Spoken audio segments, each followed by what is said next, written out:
in, ladies and gentlemen, to NBR, or as we like to call it around here, Nothing But Rants, the show where I find topics that I'm oddly passionate about and I pontificate upon them. These are not hot takes, but rather takes that I'm hot about. What's up? Really like that. You really like that?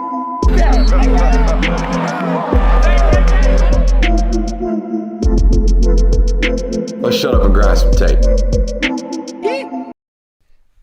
What is up, ladies and gentlemen? Welcome into the Film Guy Network on a beautiful, and I mean beautiful, Tuesday evening. We got a loaded show for you guys. All right, and I want to start tonight's show with this fact right here. After years, and I mean years, of threatening to leave, it looks like Jim Harbaugh is finally going to leave his wife. That's what it looks like. It looks like Jim Harbaugh is finally going to take that job, all right, in the NFL. It seems like Jim Harbaugh in San Diego. Always. The Los Angeles Chargers have seemingly appeared to have come to an agreement that he will likely be their next head football coach. And when this news or this reports came out today, I wanted to think about, hey, like if this is the end of the Jim Harbaugh run, if it goes out this way, we've made a lot of jokes this year about him. We've talked a lot about him.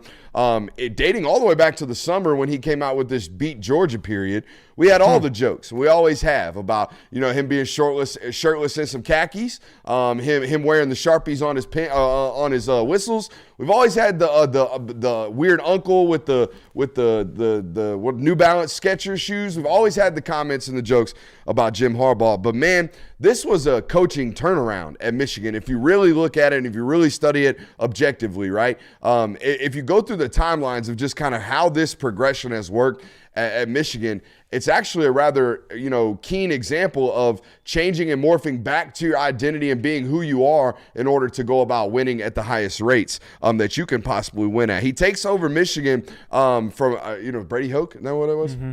Takes over for Brady Hoke, right, at Michigan in 2015, immediately goes 10-3, and lost to three programs at that time that you could argue were better than Michigan, right? Utah, Michigan State, and Ohio State at that time. Utah obviously being the out-of-conference game that he lost in that one. In 2016, follows it up with another 10-3 season, takes losses to Iowa, Ohio State, and Florida State in a bowl game. In 2017, a rough year, 8-5, finishes with three straight losses to Wisconsin, Ohio State, and South Carolina in the bowl games. Also lost to Michigan State and Penn State in that season.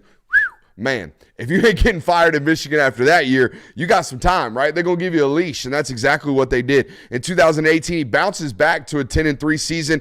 Notre Dame, OSU, and Florida, a thrilling or a thraxing by Florida in a bowl game in 2018 in that 10-3 season. And in 2019, comes back with another 9-4 season. Just can't get over the hump, can't really assert himself in that conference as even the second best team. You would argue most of those years, they were the third best team in the Big Ten. In 2019, in that 9-4 season, they have losses to Wisconsin, Penn State again, Ohio State, and they get throttled by Alabama and Mac Jones in his second career start in that bowl game. And then, of course, the famous 2020 COVID season, they go 2-4. It was really, really discombobulated. It didn't look great.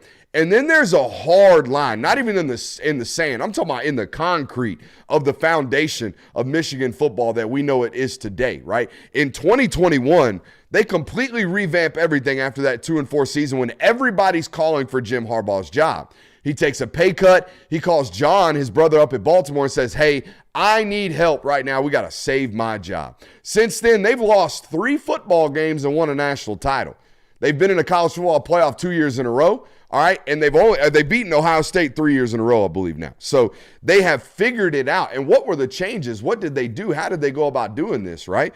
Well, I looked it up today. It wasn't just about him taking a pay cut. It wasn't just about him changing coordinators. It wasn't just about John helping him out with Mike McDonald coming down and helping him out on staff and all the different additions that they've made defensively to this coaching staff. It was all inclusive, right? It was all of these changes. But most importantly, Harbaugh got away from this modern offense that people told him that he needed to run, and he got back to his identity as a football coach, got back to what it is that made him an elite football coach at both Stanford and at Michigan, and that's controlling the clock, right? Controlling the possessions, playing multiple tight ends, being a run-first football program, right? Being a control the clock, control the possessions, dictate the pace of this football game type of football team. In 2020, that 2-4 season, right? If you go back and look at the stat logs and the game logs of that roster and that team for him, they averaged 35.5 pass attempts per game in 2020. Okay, they threw it 35. They have thrown it 35 times plus. Okay, so more than 35 times since 2020. In 3 seasons, they've done that 8 times. That was their average prior to this season, or prior to 2020, right? Or during 2020. All right, 8 times. They've lost 3 football games since changing this method, right? Getting back to a more run-controlled offense. Those 3 losses, you guessed it, they're in that amongst of 8 where they've thrown it more than 35 times because they've been had to, right? Against TCU, against Georgia. There's another loss mixed in there that I'm missing somewhere as well where they've been forced to throw. Probably. Michigan State, right? To throw it several times in that, or, over 35 times in that football game. That's what I call figuring it out, right? Learning who you are, getting back to your roots, all that cliche stuff that you want to talk about.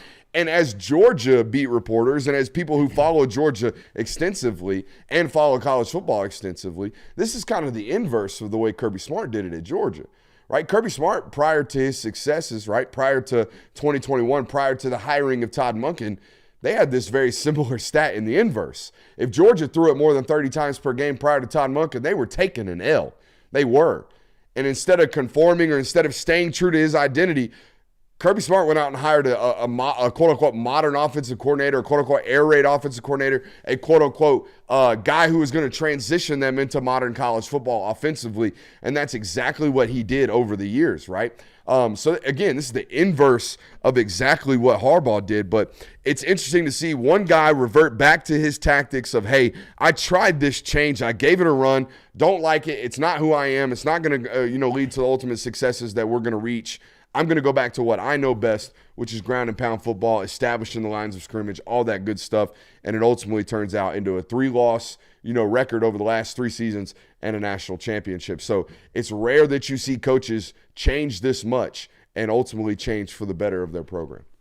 I think it's interesting, too, that Kirby Smart, to win a national title, had to conform to that new era of college football, had to conform to what college football was turning into, and Jim Harbaugh decided to turn it back. And that may have ultimately given him an advantage because, Georgia was kind of like this last relevant team that was still, ground and pounding, whatever you want to call it, that was having success. And so maybe once all these teams got away from that and, every single week and you're not playing against teams like that anymore. So maybe that gave Michigan an advantage of, you got to completely change how you're going to play against Michigan compared to anybody else almost. There was an exact testament of that, theory and statement in the Rose Bowl where in Alabama, Nick Saban postgame said that's the first team that's huddled all year. Yeah. We haven't seen that. We weren't ready for that. For them to break the huddle, rush the line of scrimmage, and then flip on us, we're not used to that. We're used to watching you watching us at the line of scrimmage, and everybody making adjustments. We were not ready. We were not prepared for this football team who, again, like you said, the first team all year that had really huddled on them. Welcome in, guys. We got a loaded show for you guys. We'll finish our thoughts on Jim Harbaugh likely going to the NFL and that fit with him likely again with the LA Chargers. We're going to look at some of the latest mock drafts. I got several, and I mean several observations from that right there. We have a new segment from our boy Kirby called Set the Bar. Excited for that one. Kaden Proctor to Iowa. We haven't had a chance to talk about that. And the most important thing tonight, because everybody loves list radio and list content, we're going to give you our top 10 football coaches in college football, assuming that, like we do believe, Jim Harbaugh is off to the NFL. So he's off the list, and Nick Saban's off the list. And that made this activity really, really hard for me. I don't know how it felt for you guys, but there's not that many established elite football coaches, believe it or not, in college football. There's a lot of good ones, but when we start ranking top 10s, it gets kind of hairy about 6, 7, 8, 9, and 10, okay, with regards to splitting the hairs down there. But welcome in. Make sure you hit that thumbs up button, like, subscribe, and rate, review. And the numbers aren't as high right now as they have been the last couple of nights. You guys can help us, change that right now by making sure you're hitting that thumbs up button and make sure you're firing off in that live chat. That's right, we do have the 2% Chooch shirt on. But before we ask you guys to support our friends over at Universities Forever, okay, they have a new location. Excited about announcing that here in a little bit. But before we ask for you guys to go run and do the merch, make sure you're running over to Prize Picks today. Using promo code Brooks, getting a 100% deposit match over there with our friends. What does that mean? You put up to $100 in the account. You use promo code Brooks as a new sign up. You will immediately get matched with $100 right there in your account. And there's a lot of good plays going on with, the rest of NFL football wrapping up, NBA basketball every single night made available for you guys over there. Again, promo code Brooks, 100% deposit match. What do you think about this, guys?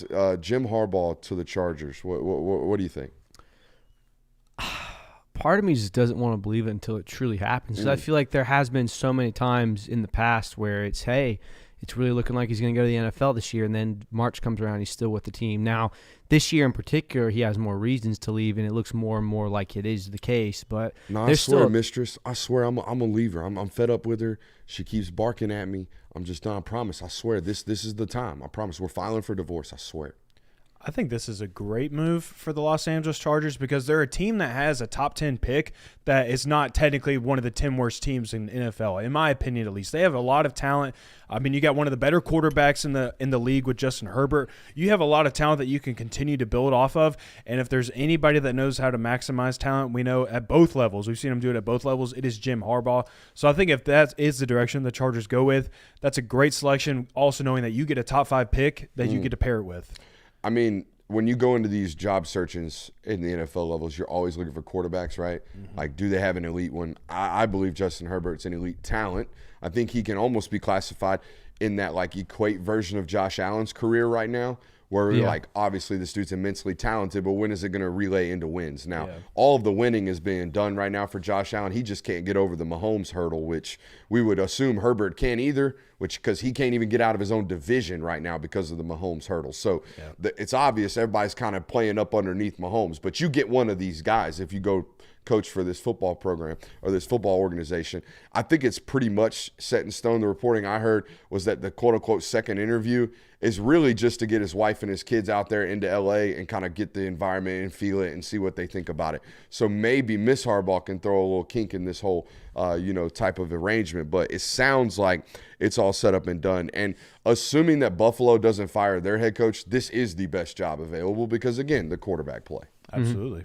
And maybe you can make the argument for Washington because they have a clean slate.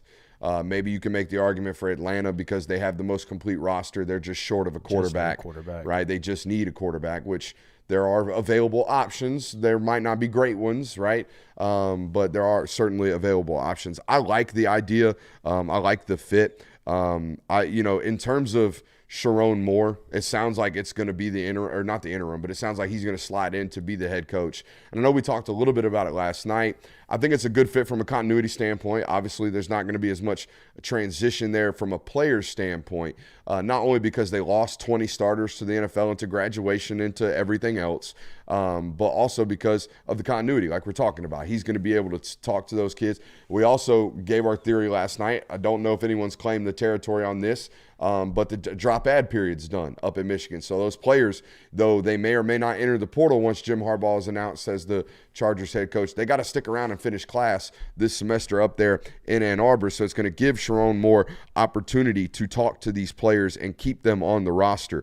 The other thing I think about this hire, if we're going to go ahead and assess it while we think it's going to happen, I really, really loved the offensive game plans against Alabama and against Washington. I thought he had a tremendous script. I thought he had a tremendous game plan. Thought he even made really, really good adjustments in both football games as an offensive coordinator. Here's my hesitations about this decision, okay? That staff up at Michigan is all-inclusive. They were not just a coordinator good. They were not just a offensive coordinator good, just a defensive coordinator good. They were good top to bottom because of the history and the coaching tree that the Harbaughs have. Here's my question about Sharon Moore. I'm not worried about you retaining your players, Sharon. I'm worried about you retaining your coaches. Okay, so when Jim Harbaugh leaves, does he take a couple of your guys with him? I would imagine so. And even if he doesn't, eventually you're going to have staff turnover at that school. And I don't know if you guys have noticed this, but Sharon Moore's coaching tree is null and void. It's non-existent, right? It hasn't been created yet. And that's all fine and good. And hopefully your initial hires are great. But the whole key to sustained success as a head football coach is being able to retain your roster A and replace your roster B, or retain your coaching staff A and replace your coaching staff B. And I don't know about this gentleman's ability to do that, because how would I? You know what I mean? I think it's already been said that Harbaugh would want to take Jay Harbaugh, and then I think maybe the defensive coordinator. I can't remember what the other coach was. I know there was two coaches, one of them being Jesse Jay Minter. Oh, yeah. That's who it was, yeah. That's the defensive coordinator. Yeah, so those were the two names that they said that would likely go with Harbaugh to the Chargers. So there you go. You're already having to re-recruit. That's what I'm saying. I don't think it's the roster you got to worry about. Yeah. It's the staggering coaching staff that they got to worry about. And to me, when you're not recruiting at a top 5 level and you're losing 3 games over 3 years, by God, you best be impeccably coached, top to bottom. They must be, right? And that's exactly what I think's happened over the last several years. They're elite coaching staff. Now, granted, they did some felonious stuff, but nonetheless, I mean, they've obviously been well coached and well prepared, and that's now taken a hit. Yeah, I mean, that's probably one of the other big question marks, too, is not only the coaching staff, what's going to happen with that in the future, but, I mean, you've got an investigation going on. What's your program going to look like in 5 years when this thing's all said and done? Solid I mean, point. there's a bunch of question marks surrounding this Michigan's future, so it's going to be interesting to see how it plays out. All right, mock drafts are officially out, and I've got lots and lots and lots of thoughts. This one comes from Mel Kiper. I don't know how we're going to do this. Do I just want to do the observations? You want to trade observations? Yeah, we can do that. All right, so my first observation was Jaden Daniels at number 2. Yeah. That was a little bit aggressive for Yeah. me. Like, I know he had a Heisman season this year, but to immediately bump Drake May down to 3, it went 1, 2, 3 quarterbacks, which makes sense. People are going to leverage to get into those spots, but I don't know how I feel about Jaden Daniels being QB2 in these discussions. How do you guys feel about it? I personally like Drake May over Jaden Daniels as an NFL prospect. Why? I mean, I watched the tape, and everything about him just seems like he's more like, if you were looking for a guy like top 3 pick, more polished, absolutely. But like exactly what you're talking about is if you're looking for a top 5 pick, like what you want to take a quarterback in that position, you want a guy that can just come in and go. I don't see Jaden Daniels as that type of guy. I think he's a tremendous athlete, but I don't see Jaden Daniels as the type of guy that just walks into an organization, takes it over, and is your day one starter. Drake May to me seems like that. It was really tough year 1 for him at LSU. He put up a bunch of numbers, but there was a lot of discontent and malcontent in that room. I think Jaden Daniels is very Anthony Richardson like, not in any way physical build style, but in the fact that he's a raw talent, an extremely raw talent. That's a project that you can spend time on him. He might be a really good quarterback, but I don't think you can throw him in the fire year 1. And I think if you do that at Washington or one of these teams that have top 5 picks, you're going to really set him up for failure just because, 1, you're putting him on a team that's not going to have a lot of talent around him, and 2, you're asking him to go out and be an NFL starter when I don't think he's ready for that. So here's my only thing about this idea that he is raw, right? Because you're going to hear this a lot. It's not just you. I've heard this statement from a lot of people. He's really, really talented. He just got to knock some of the edges off to make him a polished NFL quarterback. He's definitely a good processor. But he's got 41 college starts. So this is my question. How are we raw when we have 41 college starts? That would be my concern. How are we having issues and not issues, but there's some signs of some hey, we probably should have took that. Hey, we pulled the ball down way too early. We can't pull the ball down like that every time the window gets cloggy or foggy on the next level. But in terms of and here's my other concern. I've heard some people say that he is a great athlete, but I've heard some people say that he doesn't get hit very hard. I don't know what y'all watching. I have no idea what you're watching. This dude gets obliterated every time. Every time. He does not slide very well. He does not avoid hits he's not Lamar Jackson in open field. He is that fast. He feels that fast. The game speed looks like that. He runs away from people. But Lamar ain't been hit clean in 10 years of being on television. I've not seen it. I've not seen that dude get squared up at all. It's just, ooh, he got down right at the last minute, or, ooh, he made that guy miss, or, oh, that guy hit him on the hip but didn't really square him up in the torso. This guy gets shattered. All right, it's very akin to Jackson Dart, except Jackson Dart's sneaky thick. This kid ain't sneaky thick. This kid's a little thin. But the deep ball, best deep ball in the draft. The playmaking ability, Caleb Williams. But the playmaking ability is probably second in this draft to only Caleb. So my question would be, would like someone like Jaden Daniels, who has really had to play hero-type ball at LSU, especially this last season, would you take that as a knock to him when evaluating him in the NFL draft? Because the way he had to play this last season and a little bit in the season prior in 2022, I think, to me, like, you're not going to be able to play that way. You're not going to be able to play the way of, like, we're going to tuck the ball anytime we need to. Would you take that as a knock if you're evaluating him? Which part? Like him having like the play style that he's had to utilize while at LSU of playing like this quote unquote hero ball type stuff. The concerns to me are the constantly pulling the ball down. I think he had something like, I want to say like 45 attempts this year. How many rushing attempts did he have this year? Because it was a lot. And we just can't do those. We can't do that on the next level. On the next level, we get hurt when we do that. I don't think there's a quarterback. Like Josh Allen's the biggest, most physical quarterback in the league. He averaged 5 rushing attempts during the regular season. He's averaged 12 during the postseason. That's it. You said how many? I think I said 50 or 45. Try 135. What? And then he also had 186 in 2022. Yeah, no, dog. We can't be doing that. He rushed for over 1,000 yards. Oh, I know. I knew that. But we can't be rushing. What's that? He has 617 career attempts. That's 12 rushes a game, essentially. Yeah. This year, that's a lot, man. We can't do that on the next level. So, those things would scare me. The longevity would scare me. But he never really struggled with injury in college. Yeah. So that's good news. Oh, even though he did have an ankle injury last year, he played through one last year and was hurt when he played Georgia in the SEC championship game, or banged up, had a big tape job on the ankle. But that was my first observation. The next observation I had was Harrison, Neighbors, Adunze, 4, 6, and 9, the top 3 wide receivers right there. And I'm curious how everyone kind of feels where they rank. Do we all agree that Harrison's the best? I think so. I mean, you have to put him at 1. And I personally would take Adunze second and then Neighbors third. I prefer the X over the Z. I don't doubt Malik Neighbors at all. I think he's a great football player. But the stature, I'm always going to go 6'2", 6'3" guy over 6-foot guy. That's me. Yeah, and I mean, you might be getting some benefit of just the LSU receiver bias, the fact that they put Jamar Chase and Justin Jefferson in the league, and Malik Neighbors was kind of listed as the last great or the next great one. They got the other kid drafted 14th on this mock draft. They got both those, Brian something Adams. They got both those wide receivers from LSU going to the first. So, I mean, I think that's probably a little bump you're seeing. It's also probably the fact that Rome Odunze had really one really successful season, to whereas Malik Neighbors did this for 2 or 3 years. I don't know. Odunze was putting up numbers last year too. Yeah, but I mean, he did. He was. But the attention though around the program, absolutely. All right, so I have another observation. I absolutely drilled the Nate Wiggins evaluation coming out of high school. Should we read it? Yes. Let's go here. So we used to break them down: frame, athleticism, instincts, polish, and bottom line. We'll start with the athleticism. This kid can outright fly with effortlessness.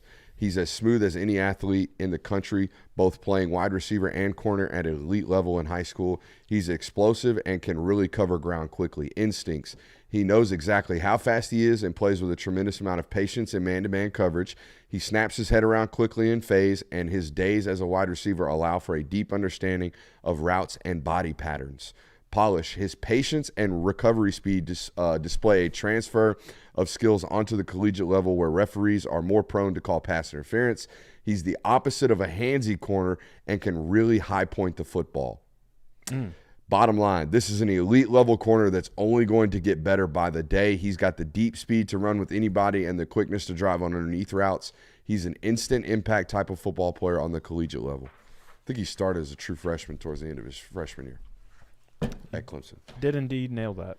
Did indeed nail that one. That one was the one that Georgia got away and just never really engaged until late in the process. I believe USC had a run at him for a minute. I think LSU, he was committed to LSU for a little bit and then flipped to Clemson. But yeah, Georgia never really got into the mix there, and that's going to be a top 20 corner. Yeah. And he is a guy from Westlake High School. Would he would have been in the same class as Kamari, right? I believe so. Okay. Just was 2021. curious. What a nasty duo that would have been. Same class as Nyland Green. Okay. He was, I believe, 39th on our SI 99, and Nyland Green was 99th. I went back and checked these emails today, and I sent my boss a message. At the bottom of it, it says, man, we couldn't get Nyland Green a little higher than 99. Probably missed on that eval just by what we know. But, hey, who knows? He might go to Purdue and play like a top 100 player. Who knows? But the other one was, I promise you will regret Kane Barong in this top 99. Do you even know who Kane Barong is? Can't say I do. So Kane Barong was a tight end from the state of Georgia that went to Notre Dame. And I think he's since transferred to Coastal and then since transferred from Coastal somewhere else. Shout out. we'll hit and miss. It's always, as a scout and an evaluator, it's always important to keep your text messages. Always. Because when something like this happens today, you can just search. I'm like, ooh, I was right there. I was wrong there. Just like you did that with right Penei Sewell the other day. Yeah, just like I did with Penei Sewell. I will never delete text messages to scouting friends because I always put opinions in those things. But yeah, the Penei Sewell thing was so easy. You watched Oregon tape, and he only had freshman, sophomore tape at Oregon. Didn't play as a junior, remember? Yep. Opted out because of COVID. And then you watch that sophomore tape, and they're like running outside zone to the right, and they got Penei Sewell pulling around the left guard. Jesus. Yeah. Yeah. They would be like, all right, the left guard's got a 3-tech on him. Hey, just kind of keep him in front. We're going to pull Penei around you and have Penei go block that out, that front side inside linebacker. Just nuts stuff. So Nate Wiggins nailed on that one. My other observation, J.J. McCarthy's going to get someone so fired, unless he's just absolutely elite. And I think you're going to have to wait it out anyways. I think you have to wait and let this guy develop because he's still very, very young. But they had him in 16th to the Seahawks. Yeah. Ooh. I don't know about that one. I mean, that is a good, really high. that is a good development spot if you want to sit behind Geno Smith for a few more years. See, I don't even know if that's true because Geno's contract's like one of those Fugazi contracts that looks like it's like 60 over 4, but it's really 30 over 1, and maybe we see a year 2, depending on how we feel about our situation. So the contract length on that at Geno, I'm pretty sure is very, very tricky. But no, I'm telling you, this dude, he better be a hit. But you know, if you're an NFL general manager and the hit rate's 50-50 anyways, should you just take a stab? I don't know. He's 6'4", 225 and can throw it. I think he's definitely the one to take a stab at that, especially if you're sitting at that mid-round type and you're just wanting a quarterback and J.J. McCarthy is there and you don't like any of your other options. I think he's one worth taking a stab at, but I still would feel a little uneasy doing it in the first round because you got to hit your first round draft selections. We know that you have to hit on those, so I'd be a little scared to do that. All right, these are a couple of scouting observations coming up next. He's got Troy Fontenot, the offensive tackle from Washington, kicking into guard. I vehemently disagree with that. If you watched any Washington football tape this year, you would have recognized that 55 might be one of the most athletic tackles in the sport, in my opinion. So there's that. And he's got 9 offensive tackles being drafted in the first round. You know, I would say 8 of those aren't better than Amarius Mims, but we'll talk about that in the local hour. A.D. Mitchell, first-round draft pick's a little scary to me. And here's why. I love A.D. Mitchell as much as the next guy.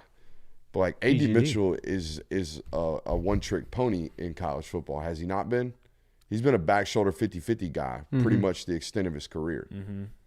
Yeah, I mean, now that was what he was at Georgia. I did not watch him extensively at Texas this year.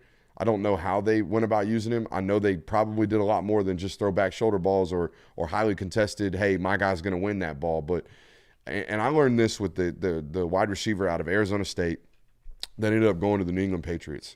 I forget his name. His first round draft pick, but he ended up busting. But he had N'Keal Harry. N'Keal Harry's college highlight tape is just him jumping over people and just dunking on them. You're like, oh my God, look how aggressive he is to the catch point. Look how much late separation he creates. And then you realize, oh, that shit don't really fly on the NFL level. Like, we have to be able to separate. We have to be able to get loose. I'm not saying AD can't. I'm just saying I wouldn't be drafting this kid in the first round based off what we know about all the other wide receivers available this year. Yeah, but it also seems like maybe those wide receivers are going to go quickly. So yeah. I think you could also make the argument that if you are needing a wide receiver and they go as quickly as they did, at least in this mock draft, like top 3 go off within the top 10, then you might have to go ahead and jump the gun a little bit, and you might need to get Adonai Mitchell in the first round. I have one more observation, but I'd love to hear from you guys before I give it to you. My biggest observation, one of them was that Kool-Aid McKinstry's not in the first round here. That's a little crazy. Yeah, I mean, I feel like for most of the 2023 season, he was listed as it's 1A or 1B, and I didn't even Kool-Aid's notice one that. of them. Yeah, So they have a mid-major corner going like 30th. That's wild. Yeah, I think there's because Kool-Aid has good tape and good measurements and a good pedigree. 5-star coming out of high school. Yeah, I think there's Isn't that kid from 5 UTEP or something? Toledo. Toledo. Yeah. And then they've got Enos Rakestraw from Missouri too ahead of him. Enos Rakestraw, my guy coming out of high school. Duncanville. Really good high school football player coming out. Georgia offered late, about landed him, and then was like, nah, we'll let you go to Missouri. And he balled. Yeah, he did. He balled immediately. I think he started towards the back end of his freshman year and then played sophomore, junior, and now he's going to be slotted as a first-round draft pick. You got any other observations? Or did I absolutely steal them all? No, yeah, I think all the observations I had have been hit. All right, I got one. I got one more. You got one more? I mean, it looks like everyone thinks that the Bears are going to move on from Justin Fields, but that's not really a college football topic, but it is interesting to see. Yeah, I think you have to up in Chicago. I think you have to draft a new quarterback. It resets your timeline as any general manager or head coach. You get to reset the books. Do you believe any of this stuff that he would not play for them? No, I do believe I do know his dad's a problem in terms of distraction. Okay, in terms of something that you have to deal with. Now, I just it's been a lot. It was a lot in high school. It was a lot in college. It's been a lot recently, and just in terms of like what he demands and what he thinks of his son. Yeah. Now, I would think my son's God's gift to football too. Sure. At that rate, but you can't be a hindrance to your son. And I think sometimes it's tough for people to deal with all this. We're getting a bunch of breaking comments in the chat. I'll look that up. Yeah, look that up for me and make sure that's true. I could see the chat's basically saying that if, and it's likely that Harbaugh goes to the Los Angeles Chargers, there's a chance that Brian Kelly might be a candidate for the Michigan job, which would be nuts to me. That doesn't make sense to me. I don't know why. That would be a step down in job, wouldn't it? Well, not even that. Like, because you're the third best job in the SEC, fourth now with Texas. Yeah, but that's irrelevant. I think the fact that it takes so much work to go in and build a roster up. Correct. And the fact that you're just going to blow it up by year three. I mean, he hasn't had He's a northern guy though. Yeah, but he doesn't have a full recruiting cycle in his. What's Google saying? I don't see anything. I just see. I saw a bunch of Twitter rumors. But yeah. It just talking through the idea of it, I don't think he leaves LSU for Michigan. But then again, I don't know Brian Kelly like that. I don't know. No. All right, I had one more observation. Let's hear it. And it's really an experiment. It really was. It turned into an experiment, a research project, if you will. Boy, Illinois be out here putting freaking dudes in the league. Illinois has won 18 football games in the last 3 years. They've put 10 guys into the league. Illinois has put as many football players in the National Football League over the last 3 years as Texas. Illinois has put the same number of football players in the league as Auburn. Illinois has put Illinois has put 6 more players in the NFL than Florida State since 2021. I don't know what the hell. I went through and did this. They are not winning enough football games, first of all, to be having that many NFL football players on their roster. Also, Florida, since 2021, has put 16 guys in the league. All right, and they out here losing a lot of football games that they shouldn't based off the talent levels. But I was blown away today, guys, by looking at the draft records and draft history of a little podunk Big Ten school like Illinois to be out here pumping it. And I mean pumping it out. They're going to have another first rounder this year. No, I didn't know that they were pumping it out like that, but I do remember last year when I went to watch Devon Witherspoon because I wanted the Falcons to take Devon Witherspoon. His tape was filthy. I wanted Devon Witherspoon to be a Falcon so badly, and he balled out for the Seattle Seahawks this year. He did. So if that's the mold of their first-round draft picks, anybody like Devon Witherspoon, then they are doing something right over there. Chat's got a good point. It's almost exclusively defensive players. Yeah. Like in Iowa. You know, they put out a lot of NFL players on the defense. Yeah, but I was of the 12 people or 14 people that are in the league from Iowa, like 6 of them are tight ends. Yeah. You know? Yeah, Noah Fant, Kittle, and now Laporta. Yeah. All from Iowa. I think a lot of it is also just like you said, defensive position players that, you know, aren't going to make huge impacts on the game. Like, yes, a cornerback can lose you a game, but having a lockdown cornerback isn't going to win you a game if you don't have anything else around him. So that's a good point. Hey, make sure you hit that thumbs up button, like, subscribe, rate, review. And we have a new segment tonight, and I'm excited to hear about it. What do you got for me, Kirby? All right, so off-season's a time for expectations in college football. And build it. Yep. And one of the higher expectations we've seen so far is Ryan Day at OSU, with everything he's done with the roster, everything that he's done in the transfer portal, retaining guys, coaching staff, things such as that. So I was kind of thinking today, what's the bare minimum? What is the baseline that Ryan Day has to reach for it to be considered not even a successful season, but for people to not be pissed off? You want to set the bar for expectations. That's exactly what I want to do. I want to set the bar here. You want to set the bar for expectations. All right. So who wants to go first? Because I think this is kind of obvious to me. When you invest this much into the roster, the bare minimum at Ohio State for an Ohio State fan listening to this tonight is undefeated season. And they play at Oregon. They play at Penn State. They get Michigan at home. Those are the 3 football games that you have to win. The rest you better win.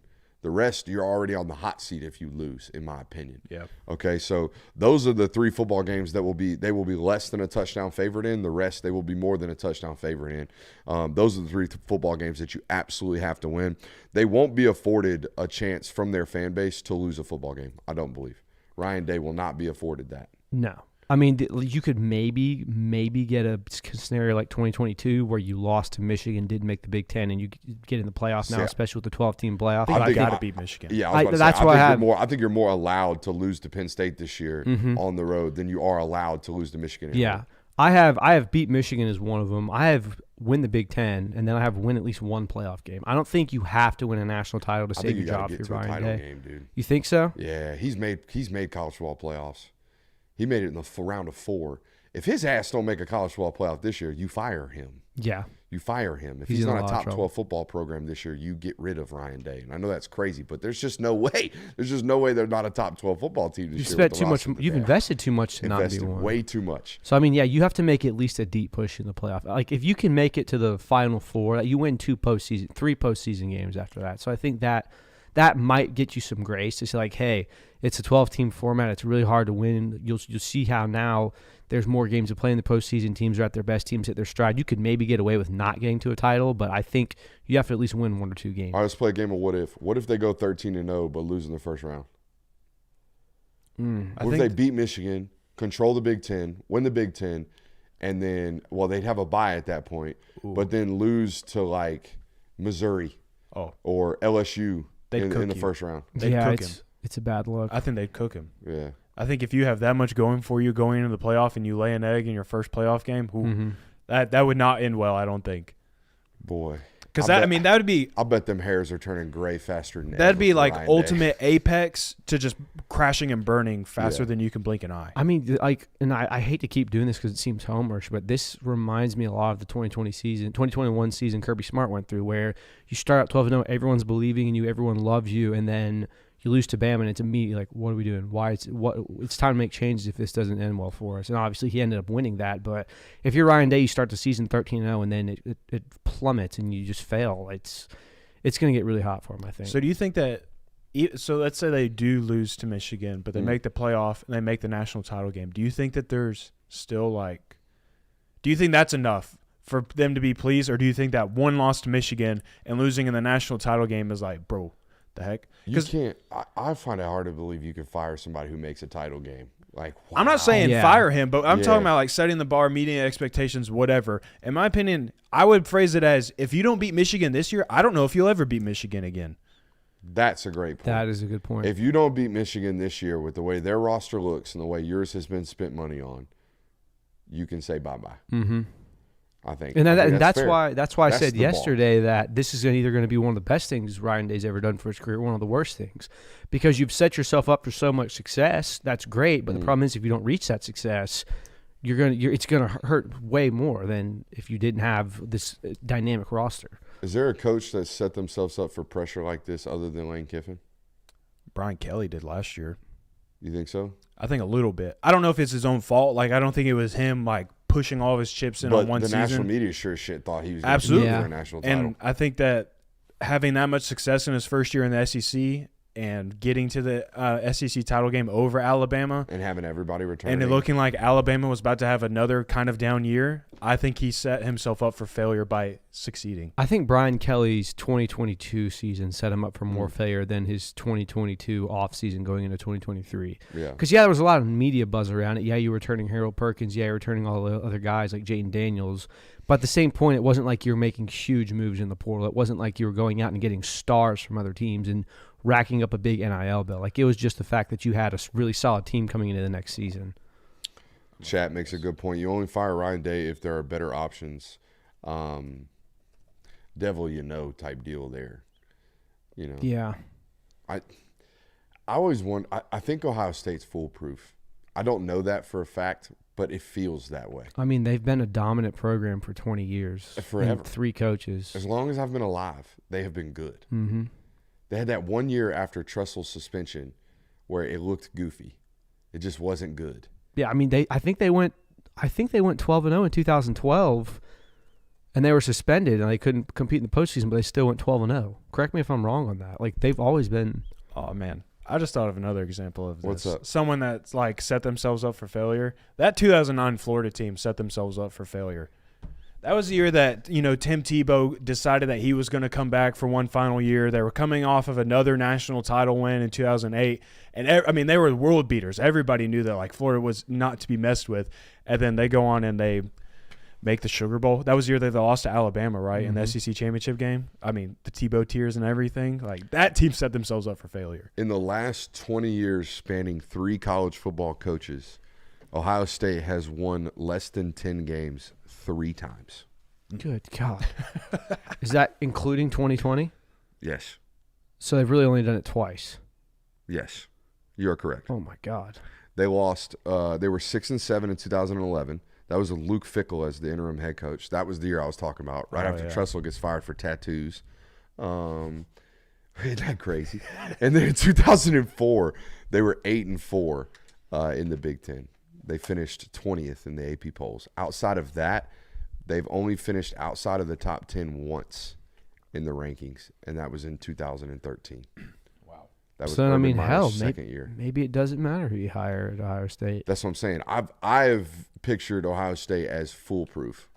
It's almost dummy proof. You go up there, you're going to win because they have resources out the ass. Yeah, they do, especially now that CJ Stroud's chipping in too. Isn't that nuts? It is Greg, nuts. good on him, man. Yeah, that's pretty dope. Almost a Georgia Bulldog. Almost. Don't do it. From Calabasas. No? Yeah. That sounds right. I think so. I think that's right. No. What's the town that Workaholics is filmed in? Oh, I don't know. I know what you're talking about, but That's the one. That's where No it's from. idea. Anyways, shouts out to CJ Stroud, giving $50,000 to $100,000 a year. Yeah. Is that what it was? Yep. To Ohio State's NIL fund. it's a good write-off. Yeah, good chipping it on the Downs fund.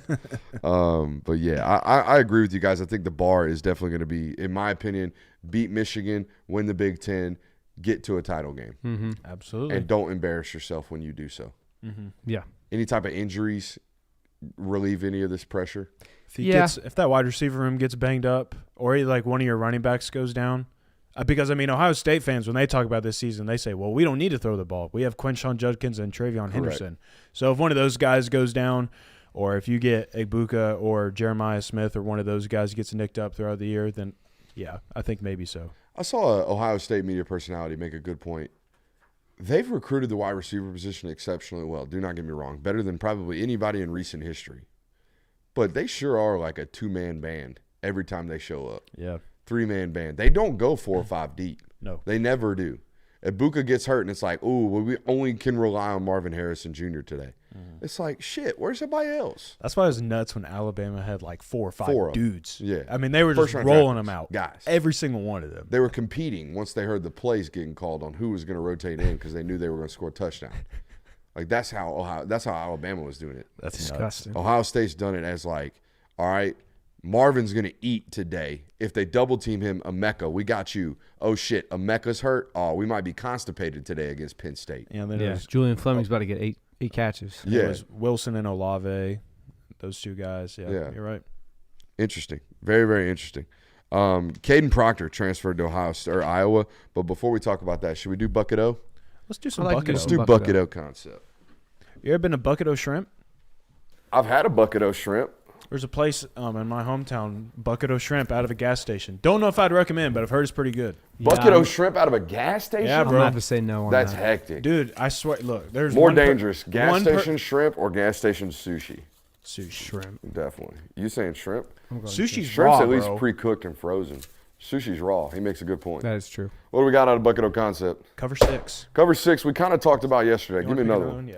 Give me another one. Give me a good rummage. Yeah. What do you got? WZ versus IZ. Wide zone versus inside zone. Aha! I love it. All right, inside zone. We got duo. We got split zone. We got standard IZ. Let's talk about it. Inside zone is on the 45, ladies and gentlemen. We're going to take one step up and over, and we're going to climb on that 45-degree angle as an offensive line. Okay, if we're inside zone right, everybody's climbing on the 45, all right, and we're working on that angle. All right, the whole idea of this is to get movement on these angles, right? And then eventually a crease will open up, the foot will be stuck in the ground by the back, and we'll cut a cross face. Now, here's the other thing about inside zone. It's a combination block-based scheme. Okay, we are trying to get some type of combo on one of the down linemen. Most teams like to run this to the 3 technique. Some teams favor it to the shade. I don't really care. Odd fronts jack everything up, so a lot of teams run odd fronts. But anyways, once this happens, right, you have a decision to make. Are we going to solo block with the front side guard and combo block the 1, which is what most teams do, okay? Or are we going to Mike ID the backside and call it Uno, all right, and work all the way back? Georgia is an Uno team. Georgia likes to leave the front side Mike free for the back to take care of. They will cut off of that guy. A lot of teams run duo nowadays because this combination block, okay, let's clean this up a little bit. This combination block on this shade, okay, working back to this Willie right here, it'd be the Willie, okay, is a lot easier for these offensive linemen because they've got the good angle on him, right? Because the flow of the play is this way. We're running inside zone right. The back will be over here, and he's hitting these holes over here, aiming for the front side hip of this guard off this 3 technique. So the key to this play is really getting movement here, and then taking care of the mic with the back. That is inside zone. Now let's talk about wide zone. Okay, wide zone as an offensive lineman. Hey, yo, check your mic for a second. I know it's on, but they're saying it's like clicking a little bit or something like that. Buzzing on me? Yeah, something like that. Well, there ain't much I can do on that one. I'll back away from the board a little bit. All right, but anyways, so inside zone by combination blocks, right? By getting on that 45-degree angle, we're really trying to push guys towards the sideline. Like if we were to mark a line on the sideline at 7 yards, that's where we want to put our guy on that sideline. We want to get on that angle, up and over, and we want to drive on that 45 and really create those lanes. Now, wide zone as an offensive lineman, that includes jet sweeps for me. That includes truck sweeps for me. That includes wide zone that we're going to talk about, stretch zone, right? All these things, toss. All these types of plays are the same footwork for us as offensive linemen in the wide zone scheme. We just talked about it on inside zone. Inside zone's on that 45, wide zone's on that 90. Okay, we're really trying to get to the edge of the defender. We're going to step in the bucket. We're going to cross over on step number 2. We're going to get vertical on step number 3. So instead of this action from the offensive lineman, we have this action. We're really trying to get wide, all right? That's why it's called wide zone, okay? And we're really trying to get an influence pursuit. Okay, when we take these big steps as offensive linemen, we step in the bucket and we get horizontal, we start getting towards the sideline, guess what all these guys start doing? They really start to flow. So wide zone and stretch zone teams, like the San Francisco 49ers, originally in the 90s, the Denver Broncos, guess what they're really good at, boys? They're really good at play action. They're really, really good at play action, right? Because flip me to 1. This play action is down to the hut, and it's stretch. Ooh, put it in the belly of the back, and now we're rolling back over this way, right? While all the offensive linemen is taking this step and this footwork where they're stepping in a bucket, they're crossing over with number 2, and then they're climbing with number 3. All right, on the inside zone, we're just, up and over, climb with the second one, we're going to stay on this 45 all the way down. The pursuit angles on wide zone are way steeper than they would ever be on inside zone. Wide zone versus inside zone, ladies and gentlemen. Any questions? No, you explained it well. Comments, concerns? I would be a wide zone football team. I think it allows you to, well, if I were at Georgia, I'd be an inside zone scheme because I can recruit monstars, all right? But if I didn't have the ability to recruit a whole offensive line of 6'5", 350-pounders like Georgia just did, and I had to prioritize athleticism, I'd be running wide zone schemes. I think it takes a lot of pressure off of your offensive lineman. It doesn't require them to do as much heavy lifting. Whereas if I'm a wide zone scheme football team, all I have to prioritize in recruitment is athleticism at that position. I don't have to really prioritize size, which would make my recruiting pool much more sustainable and much more attainable. Mm-hmm. So there you go. Any questions? No, sir. No, like I said, you explained that one really well. All right, Kaden Proctor to Iowa. What are y'all's thoughts? Expected. Not surprised. Isn't that crazy? Mm-hmm. As soon as both these guys hit the portal in Discord, what did I say? Someone said, "Where's Kaden Proctor going?" I said, "Iowa." And they said, "Where's Julian Sand going?" I said, "Ohio State." Immediately. It was like so obvious that that's where both of them were going. Iowa, like I said the other day on the show, did a great job with him coming out of high school. Did a really, really good job with him coming out of high school. And what'd y'all think of the tampering allegations? I thought it wasn't even allegations. He ratted on himself. But what did y'all think about all that? So was he the one that made the comments about like it's not tampering, it's about maintaining relationships? No, that was Greg McElroy. Oh, that's who that was. Yeah, Okay. which that's Greg McElroy saying, "Hey, we all do it. Don't be snitching on them because they're gonna snitch on us. Yeah. So shut up." That's what that comment read like to me. Yeah, I've learned that there's kind of the unspoken rule at this point in college football where everyone's going to tamper. If you snitch on it, you're probably doing the exact same. So you're just opening up a can of worms for yourself and everyone else in college football. So it's kind of irrelevant because no one's really going to enforce it. Not worried about it. I mean, whatever. If everybody's doing it, then it's just, to me, it's like, okay, whatever. I forget. I was talking to an ACC coach at the state championship game, and he had a new word for tampering. I can't remember what it was, but it wasn't tampering. It was basically like manipulating or recruit. I think he even said recruiting. Like people were recruiting my roster. And I was like, say what now? He said, yeah, they're recruiting my roster. I said, you mean tampering? And he's like, no. Tampering's like, duh. We all tamper. The fuck you talking about? But anyways, no, I think this idea of bitching, moaning, and complaining about tampering is kind of goofy because everyone's doing it. But no, I think he's going to be a good fit at Iowa. He's going to be a first-round draft pick in 36 months. Not even that, 24 months. Yep. And he probably won't have to be on the field a whole lot, so he'll be okay. Was he at a wrestling match on that interview? I don't know. That was a little weird. Yeah, it didn't look like a basketball game. No, it didn't sound like a basketball game either. I'm sure wrestling is probably big in Iowa. Wrestling's huge in in Iowa. Iowa. Wrestling's massive in Iowa. I think they're the best wrestling program in the country, aren't they? Would check out. Probably. It's like Iowa, Penn State. Ohio State, Bunch of country strong folk. opposite, bunch of farm strong folk. Farm strong. Yeah. I connect country folk with the South. Farm country, you know. Nah, them Midwesterners are just Corn fed. corn fed, out shucking corn when it's like 18 Hay degrees. bale in the winter. tossing. Brock, When do you shuck corn? when it's ready to be harvested. During corn season. When's corn season? Hell if I What know. you do in Iowa in the winter? I think it's at the end of summer. Listen to I feel like Slipknot. when I see corn stalks really tall, it's like into summertime. It's a question for Pate, maybe. Top 10 coaches in college football. Do we want to do it? Let's do it. Yeah. I love List Radio. So let's do List Radio right quick. I'm going to rattle them off. Y'all tell me if there's any problems.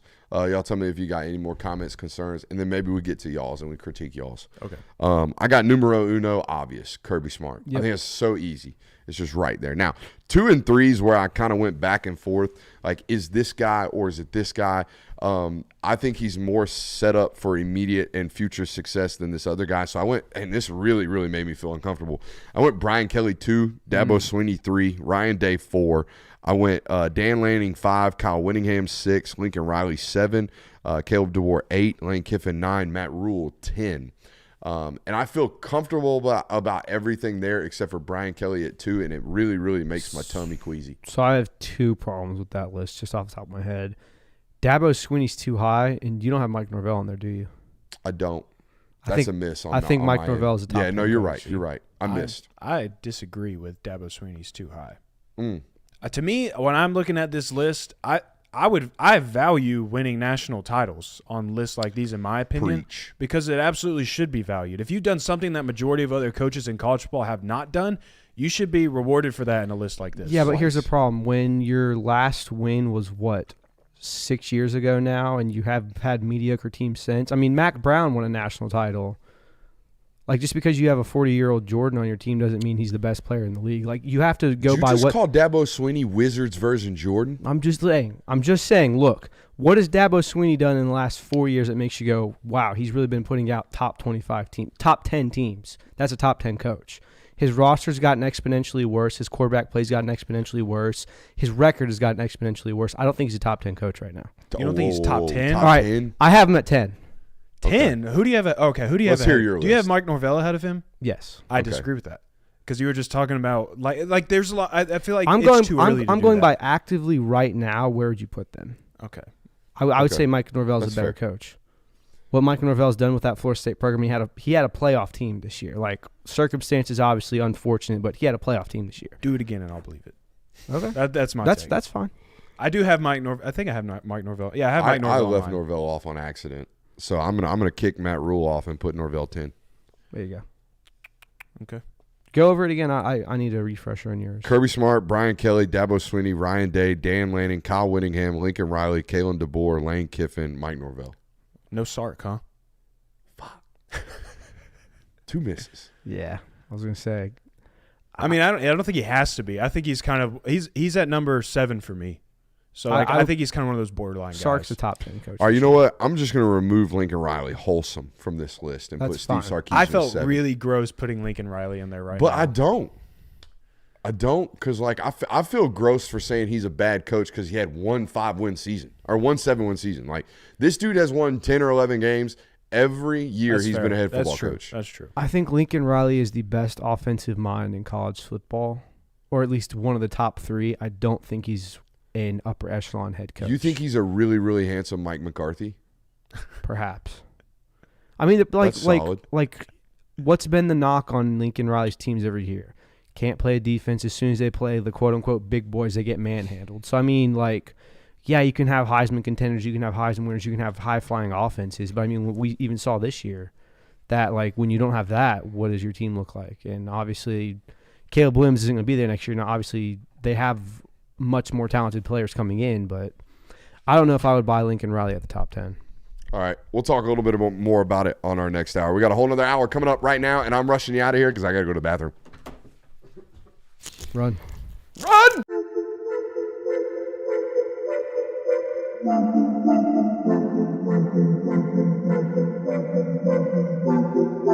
Welcome into Talk the Dog, the show where we find a bone to pick and a take to give. These are not hot takes. These is dog takes. Can I talk that dog? What's up? Really like that. You really like that?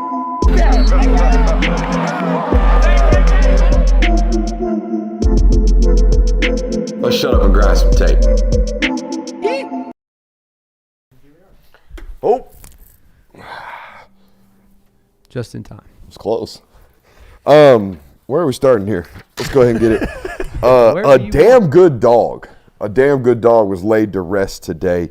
That boy Q going up to doggy heaven, was laid to rest in Savannah today.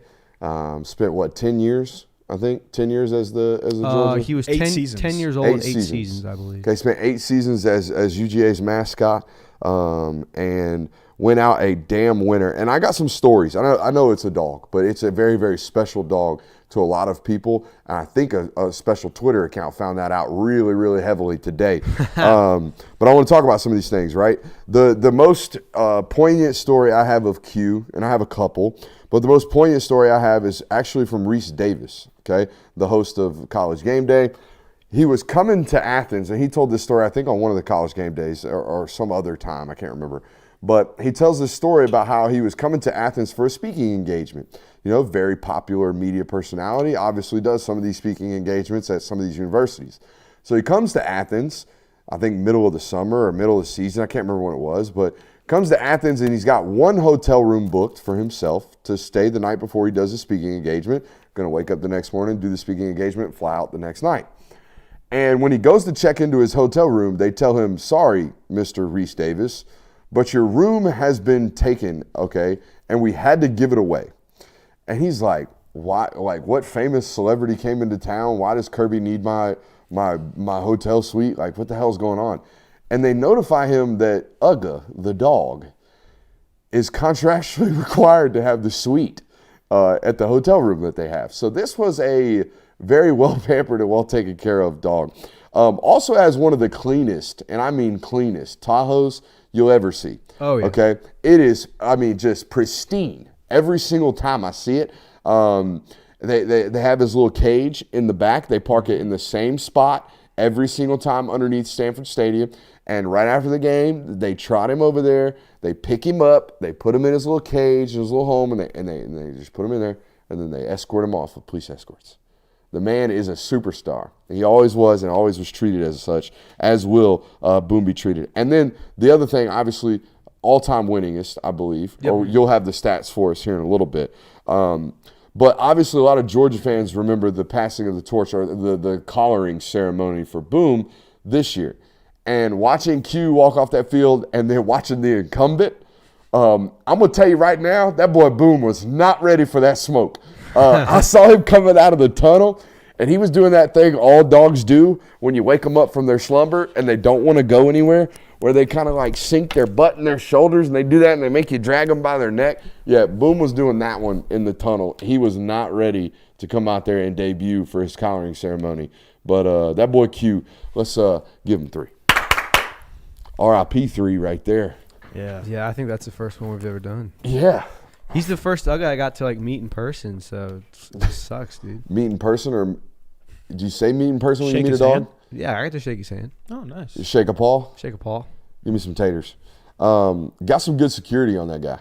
I You know, believe it. lot of good security. Yeah, they have a security guard like the entire game. That's like his designated spot is standing in front of the doghouse. Always love how they ice their nuts too. I think that's always funny. You know, you get a view of them. Always the loudest pop too. Yep. Always Anytime the he's on the pop. screen, that's going to be the loudest cheer outside of maybe a touchdown or something like that. He deserves it, bro. Absolutely. I mean, I can go ahead and read the stats. 2 national championships, 2 SEC titles, 7 New Year's 6 bowl game appearances, and a 91-18 overall record. Whew. That's insane. 91-18. Caught the tail end of Mark Richt. Yep. Yeah, the start of the regime here. Yeah. I mean, 2015. It was Georgia Southern. He started in 2015. Yeah. Let me think of how many losses he watched were just in the first season alone. 9. 6 in his 2016. Yeah. 5. First 2 seasons. Yeah. He had 9 losses in the first 2 seasons in a row, and then the next 7 he only lost. Half of his, basically a little more than half of his career losses were in the first 2 years. Yep. It's insane. Damn good dude. Damn good. Damn good dog right there. Shouts out to him.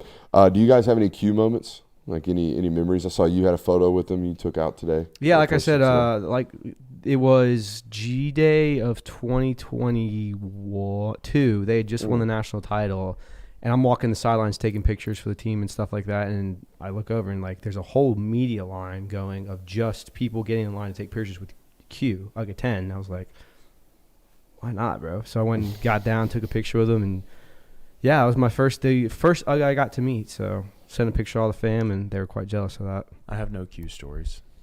I took some good shots of him during his time. I think that's probably my favorite, and one of my favorites that we've taken. So yeah, that's a good photo, and it made me think today. Top 5 live mascots in the sport of college football. I've got a list, including an OLI, an outside looking in. Okay, so top 5 with an OLI. OLI, the Baylor Bear is a literal brown bear, and his name is Lady. Lady, the live brown bear. So is this the live mascot in the sense of they keep him in captivity on campus? Correct. Okay. Like the LSU or travel him to the game. Okay. Or whatever. I think in-game mascots has to be its own category. I like the one. Correct. For my top 5 is all mascots that are on the field. Oh, well, no, these are live mascots. Whether they show up and do one thing at the field or whatever, like Mike the Tiger is on this list. He gets brought to the field, or used to before PETA got involved. And now he has this $3 million sanctuary that roams 12,000 acres or some crazy shit. So he's got all this room, or I think it's 12,000 square feet, but he's got a bunch of room. But they 12,000 still acres is. Yeah, it's a lot. It's like half of Louisiana. They also, I think they still bring him out, don't they? I don't know. Or did they get rid of the cage because it was dehumanizing? Yeah, I don't know if they still. Either way, he's going to be on the list. Spoiler alert. I got Ralphie the Buffalo, number 5. I knew you were gonna put the damn buffalo. The up Buffalo there. is number 1 for me. Buffalo number 1? That's badass. I see you. That is bad. I like it when he- Well, he's got brown nosing over here. I like it when he drags people. Yeah. When Ralphie, fun fact about Ralphie. Ralphie a female Buffalo. Bet you didn't know that. Did not know that. Did not. She's badass. I'll She tell you is that. badass. Unfortunately, her name is Ralphie. Yeah, But, it you know, is. it's 2023. Sounds like there's some miscommunication 2024, there. excuse me. You know, you can name them whatever you want. Yeah, they don't give a shit. They're Shouts buffalo. out. So Ralphie coming in at number 5. I got number 4, Mike the Tiger. I know we already talked about him a little bit, but Mike the Tiger, a very, very beautiful animal that will absolutely kill you. Yes, So, Absolutely. Yeah, he will. so that's dope. He will do That's that. dope. Beautiful and murdersome. I'm all here for that. I got Uga coming in at number 3. I know that might be a shocker to some of our listeners, but, you know, Uga, kind of a little bit overweight, you know. I don't have a Bulldog joke. I was trying to make one on the top of my head. I don't have one. I just got him number 3. But here's why. It's not because he's not awesome, you know, because he is. Very cuddly, you know. Want to get in there and snuggle him. Want to boop him, too. You know? Boop. Just wanna You give do him want to boot bug. Yeah, just want to give him a little, he's a good boy. He's a good Whoa, boy. wait, what are you doing there? He's rubbing his chin. Okay. He's Yeah. a good boy. All right. He's a good boy. I want to give him some of those. Number 2, I got Cam the Ram. Cam Now, the Ram? Google Cam the Ram and tell me that ain't the most majestic ram you've ever seen in your life. this- Now, Cam the Ram, just Google Cam the Ram. Cam the Ram is the live ram mascot of Colorado State. And you would think his name is Cam because he's a ram and Cam rhymes with ram. But and in part you would be true, or you would be right in that sense. But Cam is named Cam because Colorado State wasn't always Colorado State. At one point, Colorado State was Colorado A&M, therefore C-A-M, Cam the Ram. And I just like how Cam the Ram's got the full rack. That man's got that full spiral ram horn, man. That's a badass looking ram, man. It is. How do you feel about UNC painting the horns? I think it's horseshit. blue? Yeah. I think that's real. It's defaming, you know, to that. Because I thought about putting that mascot on my list, but then when I saw they painted him blue, I was like, not a fan anymore. You thought he grew him blue? No, I didn't know that they painted. I didn't know that they were blue. I mean, yeah, this is a very photogenic ram. It is. He is. Bro, That's he's what I nice, noticed isn't he? too. Like he looks like he's smiling. Cam the Ram's dope. So I got Cam the Ram at number 2. Now, number 1. Oh yeah, that's a good one. Number 1 on this list, guaranteed to win this every single time. The University of California, Santa Cruz banana slug. Excuse me. Yeah, that's pardon? right. Banana slug. A banana slug. They bring him out to every game. A slug. A banana slug. The life expectancy on those things is probably a month, maybe. You know what? I don't know. Get a new one. But they got a banana slug. Can you imagine the pop when they put the banana slug on the big screen? There's He's an just out actual. He's out there slugging, and people are just like, "Wah! Banana slug!" Well, what school is this for again? The University of California, Santa Cruz. Yeah, I'm sure there's not a whole lot to be excited about at Santa Cruz. I'm pretty sure that's what the shirt John Travolta had in Pulp Fiction. After he blew Marvin's face off. Shout out, banana slugs. You want my list? Yeah, let's hear it. All right. Is Cam the Ram on it? Cam the Ram is not that's because an we invalid talked about it list. pre-show. I didn't want to step on your toes. Oh, you yeah, thought of that yeah. organically. Good look, I good did look, not. good look, so didn't good want look, to step good on look. toes. All right, number 5, I got Renegade FSU. I think that's really cool. Fun fact: one of my dad's former students was actually the person that rode the horse pregame. So we got into a discussion about this in the box. That's a real Indian, right? No, I don't think the person that did it that my dad taught came from Dawson County. So why is that not appropriation? Yeah, Anyways, go ahead. They've Yeah. been flagged before, but basically, like, so many people are like, it's because Florida State's doing it the right way, and they're doing it in a Respectful manner. and Which is why I thought that had to be a real Indian, like a real Seminole. No. I know you get a full ride scholarship for it. Okay. Anyways, all right, number 4, War Trying Eagle. to cancel Renegade? Bro? No, I'm just saying, like, I thought in 2024 to do all that stuff, you had to go about it, doing it respectfully and doing it the right way, and putting some kid named Tyler from from Dawson County on the horse ain't exactly doing it. Okay, so I thought if you're going to be out here appropriating Seminoles and doing all that, like we have to like really get a Seminole out there. Well, I mean, there's definitely certain people that are upset about it, but I do know that like the Seminole tribe and like spokespeople from that have like given it the okay and like said, yeah, then we're all good. Okay. Yeah, number 4 is War Eagle for me, especially since I got to go witness this in person this last season. It sucks that y'all had to be in the box during that, though. It did, but it was still cool to watch. Like watching an eagle just fly over the stadium, really freaking cool. So I have War Eagle at number 4. Nova the Falcon for Air Force. Super dope. It's all white, just a clean looking bird. Yeah, I saw him. Thought it was really dope. Saw him. And they be free roaming that sucker. Yeah. So they just let him go. I was like, you know what? America, show some love to the military force, Air Force, Nova. Got number 3. Uga's at number 2 for me. Just the goodest boy of any boys in all of culture. Like a live mascot dog, you think of Uga, got to give respect to him. He's number 2. And then the Buffalo, Colorado Buffalo is number 1. Ralphie the That's Famale. just cool. Like that large of an animal gets just to wreak havoc before every game. Might kill someone, but it's pretty interesting to watch. Has Ralphie ever got loose? It Where like has. all of the students fell down and let go of their ropes, and he's just out here roaming, just buffaloing around. You know what I mean? Probably. Who knows? I'd love to see it. How about the caravan of horses that the Sooners bring out behind the wagon? The Sooner It's Scooter. cool when it falls over. It's great when it falls over. That's always. That's the only time it's worth watching. Yeah, that's the right? only time anybody's posting The about Notre it. Dame Leprechaun is also a really good mascot. Is that a real leprechaun? They appropriating Scottish culture? It's Irish. Whoa. Irish culture? My bad. Scottish culture? Hey, man, we've learned on this network, this guy, not very smart, knows football. But like Irish, Scottish, I mean, they're cousins, right? Yeah. Whoa. I can't even. They both drink their beer warm. I mean, whatever. Both got a twang in that accent. Twang? I don't know if that's it. I Is it a wouldn't twang? call it a twang. Who's the more redheaded culture? Ireland? Ireland for sure. The Irish. Well, there you go. Shout out to the Irish. Welcome in. We got a loaded local hour from you guys. We're going to be circling back on that Mel Kiper mock draft. Going to talk a little bit about the dogs that he's got projected to go in the first round. We got Q&A. I put it out on Twitter. We got several that we're going to hit tonight. Chad Lindbergh, academic weapon. Felt necessary to talk about him tonight. Georgia's still over the limit. Okay, over the scholarship limit. We're going to talk about that, what it means, what they're going to ultimately have to do because of it. And we're going to be ranking the landing spots for the new coaches in the SEC. And so it ought to be a good time. We got a new segment coming. Oh, and we got a new segment Jay Will's going to throw at me, so super excited about that one. But first and foremost, let's take a few questions that we got today via Twitter. All right, so I'm going to run over here. I put it out today. Got a few opportunities for you guys to get in here and ask a couple of questions. So we got several of them. We will scatter them throughout tonight's show. First and foremost, favorite Adam Sandler movie, boys. This goes around the horn. I'm going to say either Big Daddy or Billy Madison. I think those are probably it for me. Pissing on a wall outside the McDonald's is elite content. Can somebody get me a Happy Meal? I love that one as well. Putting newspapers over all the spillage in all of the houses. Kangaroo song! Kangaroo song! Love it all. So probably those two. Microsoft just dropped 3 points. Denting the cans in the grocery store. Absolutely. Yeah, Big Daddy, Happy Gilmore, and Billy Madison were the ones I watched the most.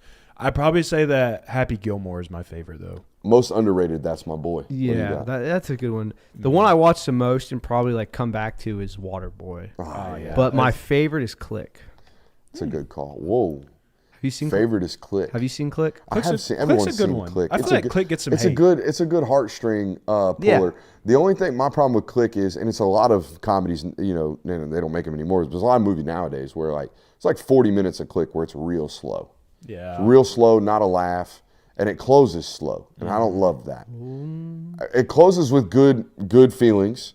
Okay, it closes with a good message. Okay, don't wish your life away. It closes. Spoiler alert. Comes with a lot of good messages at the end. But the last 30 minutes of that movie, there's no chuckle.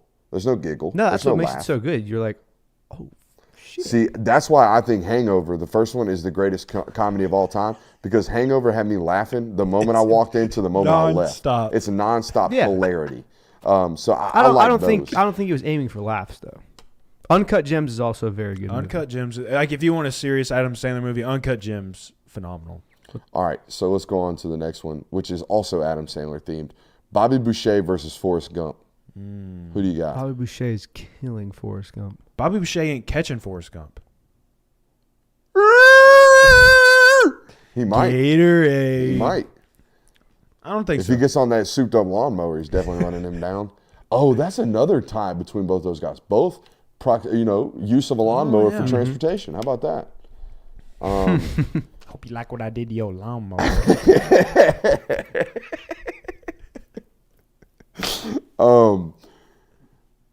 I don't know. I don't know who I'd pick. It's a good Ain't question. nobody catching Forrest Gump. Ain't nobody catching Forrest Look, Gump. let's be real. Forrest Gump was a return specialist. Yeah. But he won the Heisman doing so.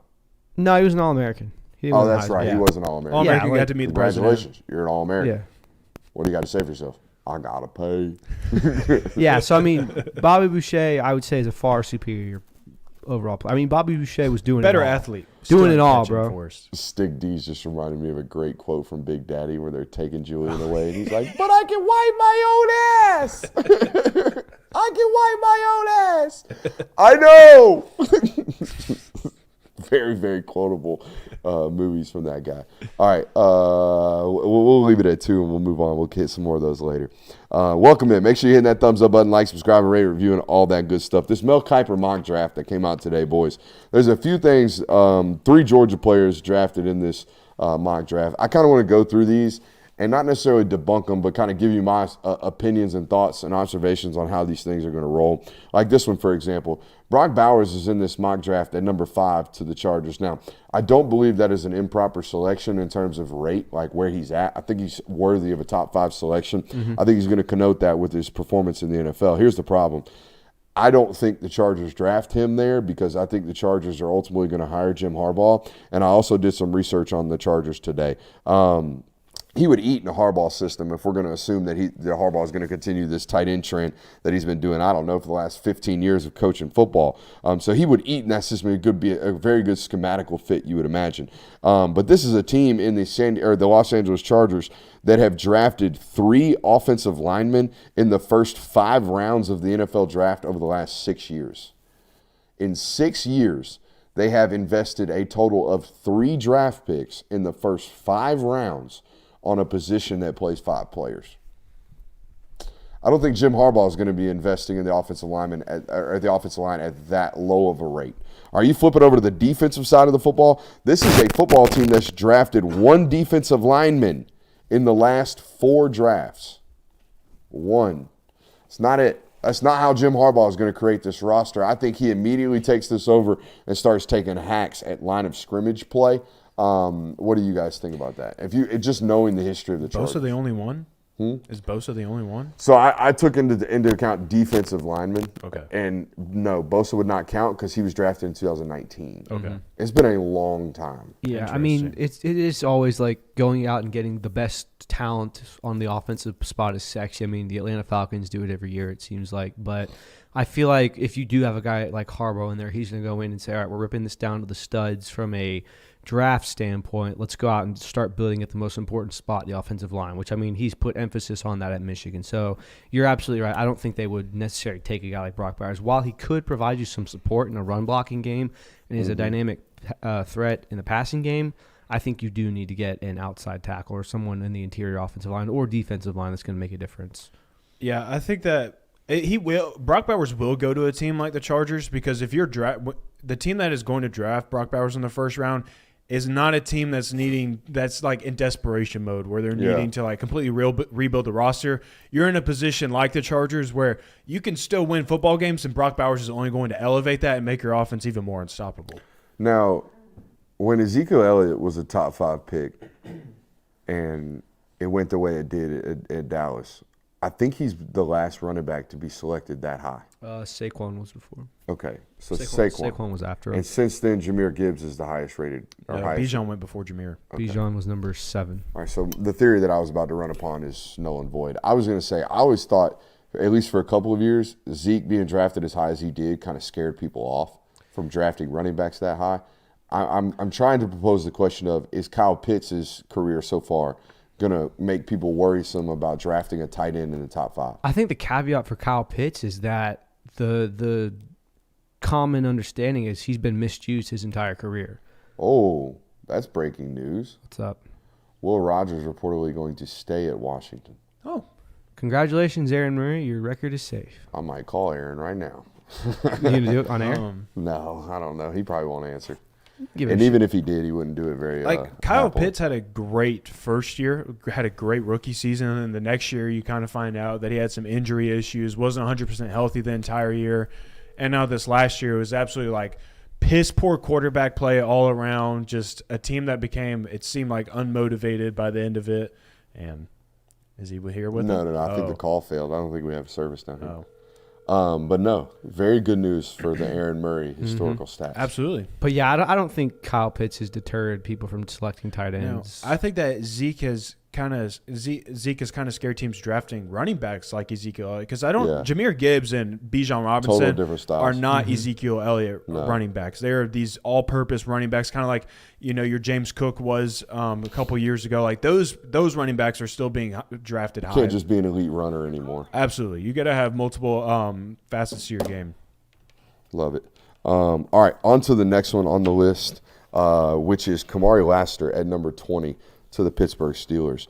I have no doubt the dude's going to be an incredible pro. I think that's what we said the other night. I think we all had him at number 1 in terms of guaranteed, like this guy's going to be a dude in the league. Money and success change a lot of people, and this is borne out over the history of the NFL. Like once we give you money, once we give you success, once we give you fame, there's a lot of ways it can go wrong. But for the people who truly love football and love football the way that this guy does, it very rarely makes them any different. All right? And here's a prime example. The guy knew he was going to be a first or second round draft pick in December, in late November. All right? So the whole time, the whole story about him, basically he had opted out.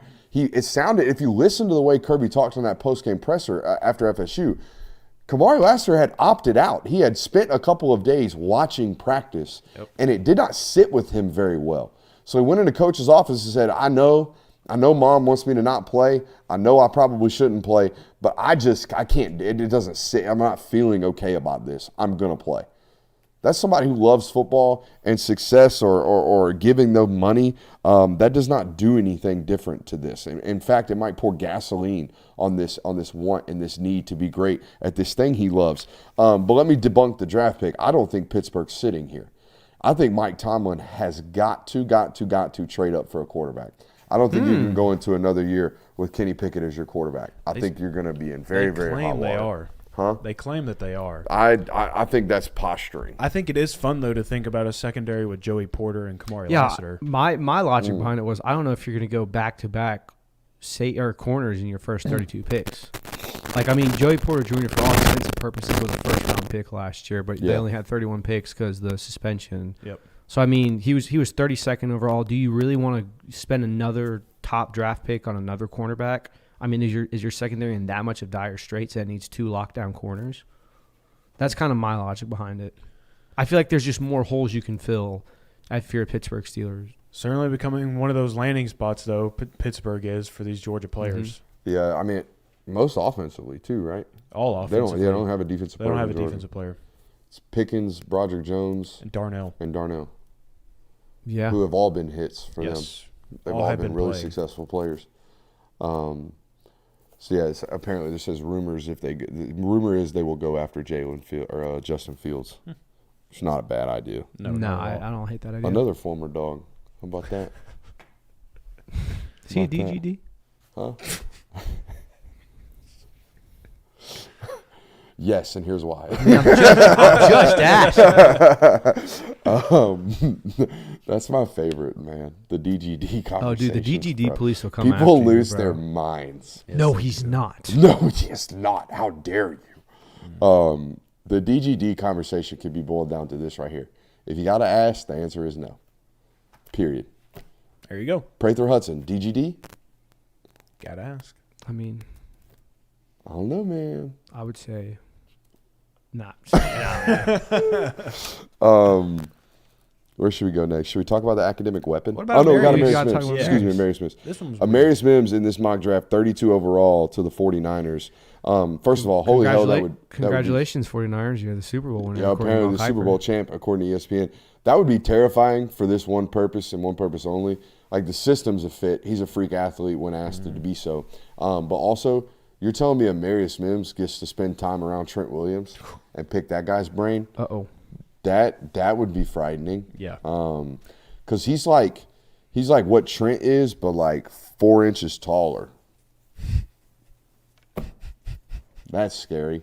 Now, he's not as good of an athlete. Yeah. I think Trent's an insane athlete, obviously. But he's just too tall to be that good of an athlete. Mm-hmm. But if you left Trent Williams at left tackle for 2 or 3 more years until he retired and had those 3 years of Amarius Mims at right tackle for you guys, you would be troublesome. Christian McCaffrey would love that. Yeah, he absolutely would. But here's the problem with the pick. Our guy, Mel Kiper, had this dude drafted 9th in the tackle pool. The 9th tackle off the board. I'm telling you right now, there won't be 5 tackles that go ahead of Amarius Mims. Not after the NFL Combine. All right, so I don't think he makes it at 32. I think it's a top 20 eval. Absolutely. He's not making it to 32, especially if you're having 9 offensive tackles taken in the first round, which I think that number's high anyways. I've got it on good authority. He won't go past the Eagles. They just won't let it happen. There's certain organizations in this league that will not allow great players to pass them. Even if they're not even like a scheme fit, or even if they're not a depth chart fit. It's a matter of drafting good players. It's a matter of drafting quantifiable knowns, right? And Amarius Mims is one of those. Absolutely. Is one of those. Connor_Price asks, is this channel live every night? During the off season, we're live Monday, Tuesday, and Thursday, 8 o'clock to 10 o'clock. So no, we're not live every night, but we are live 3 nights a week, 6 hours a week. So yeah, we're kind of live every night. We have enough content for you to watch throughout the week, I promise you, here on this network, and we work hard at producing really, really good stuff for you. But yeah, thoughts on Amarius to 32 overall. I think we already hit on it. I don't think any of us think he lasts that long. I think we all agree it's a very low placement. Like that's edging the first round pretty much. Yeah. All right, let's get back to these questions from today. Let's see. How many days should I ask off of work to mourn Uga 10's passing? As many as they give you. The hell? All the PTO you got, bro. I wouldn't burn it all up. Maybe hope that your boss isn't a college football fan and get this one in on like Thursday. Ooh. Call in PTO for Thursday, take Thursday, Friday off, and then you have a 4-day weekend. Just tell me you got death in the family. I mean, it feels that way. He was. Yeah, he was. He's family. That's what I'm saying. It's not lying. I like that. So you may not even have to use your PTO. I like that. Do you believe Georgia eventually becomes a bigger player with the NIL after what we're seeing from Ohio State? Yes and no. I don't think Georgia's ever going to be out here giving $1 million to a single player. Not until revenue splits are a possibility or something that's available out here. Or Kirby leaves the program. Or Kirby leaves the program and you have to. Just based off principle, I don't think that this is something that they're going to do. Because, again, like we talked about last night, one ship, the saying's one boat raises all tides. In this case, you pay $1 million to a single player. That ain't no damn ship. That's a cruise liner. That's a cruise liner rolling through your pond of payable assets to your players. So I don't think that will happen. But I will tell you this, based off what I've been having conversations about this, right? How much are donors, this is the one question I had to ask, how much are donors that have been giving money to the University of Georgia for years, how much has their pocket or their demands or their involvement, how much has it been asked to be increased? And this is numbers that they track over time. And my sources have indicated to me it's about a 300% increase. Ooh. So if you've been giving money to Georgia over the last decade, over the last 3 years, they've asked for 3X. And that's at Georgia.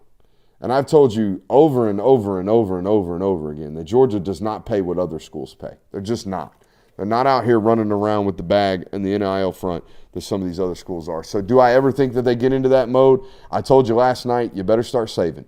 You better start saving for the day that Kirby Smart is no longer your head football coach, because once it happens, you're going to have to start spending money. Unless by that point there's some type of regulation, some type of salary cap, some type of allocation of funds for everybody set aside for a flat rate, some type of salary cap. But not until then. Not until then at all. If that doesn't happen, you better start saving the bread. What's your Waffle House order? Boys, I'll let you go first, and I'll go last.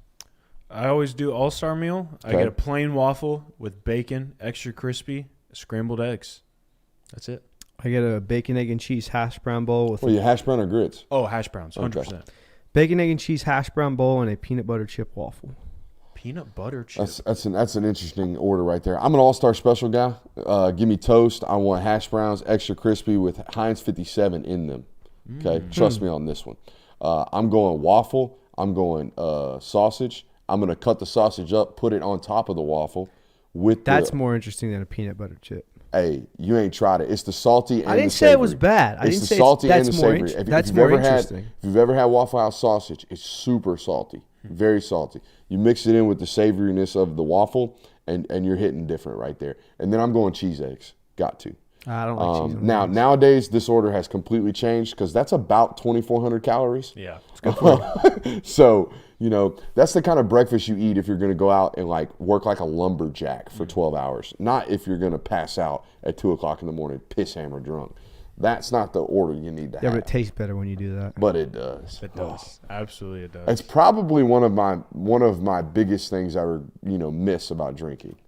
Just the amount of food, the amount of food that you would be able to consume, and the way things tasted. Ever since I got sober, man. Bro, you Waffle think House you get the say. You think you get the munchies after smoking weed? Get hammered and tell me what you think about that. Dude, Jimmy John subs hit so hard after that. The chat knows what I'm talking about. The cheese eggs from Waffle House, man. They be. I ain't gotten the cheese eggs. I don't love You cheese got on to. my It's this is how you know when it hits in the South. They got that big stack of that American block cheese. Oh yeah. And that cook back there just slapping that cheese down on them cheese eggs right there. That's that shit, man. That's that shit. You do have to try a peanut butter waffle though. I will. I like peanut butter on my waffle. I haven't done it in Not Waffle bad. House, so. Not bad at all.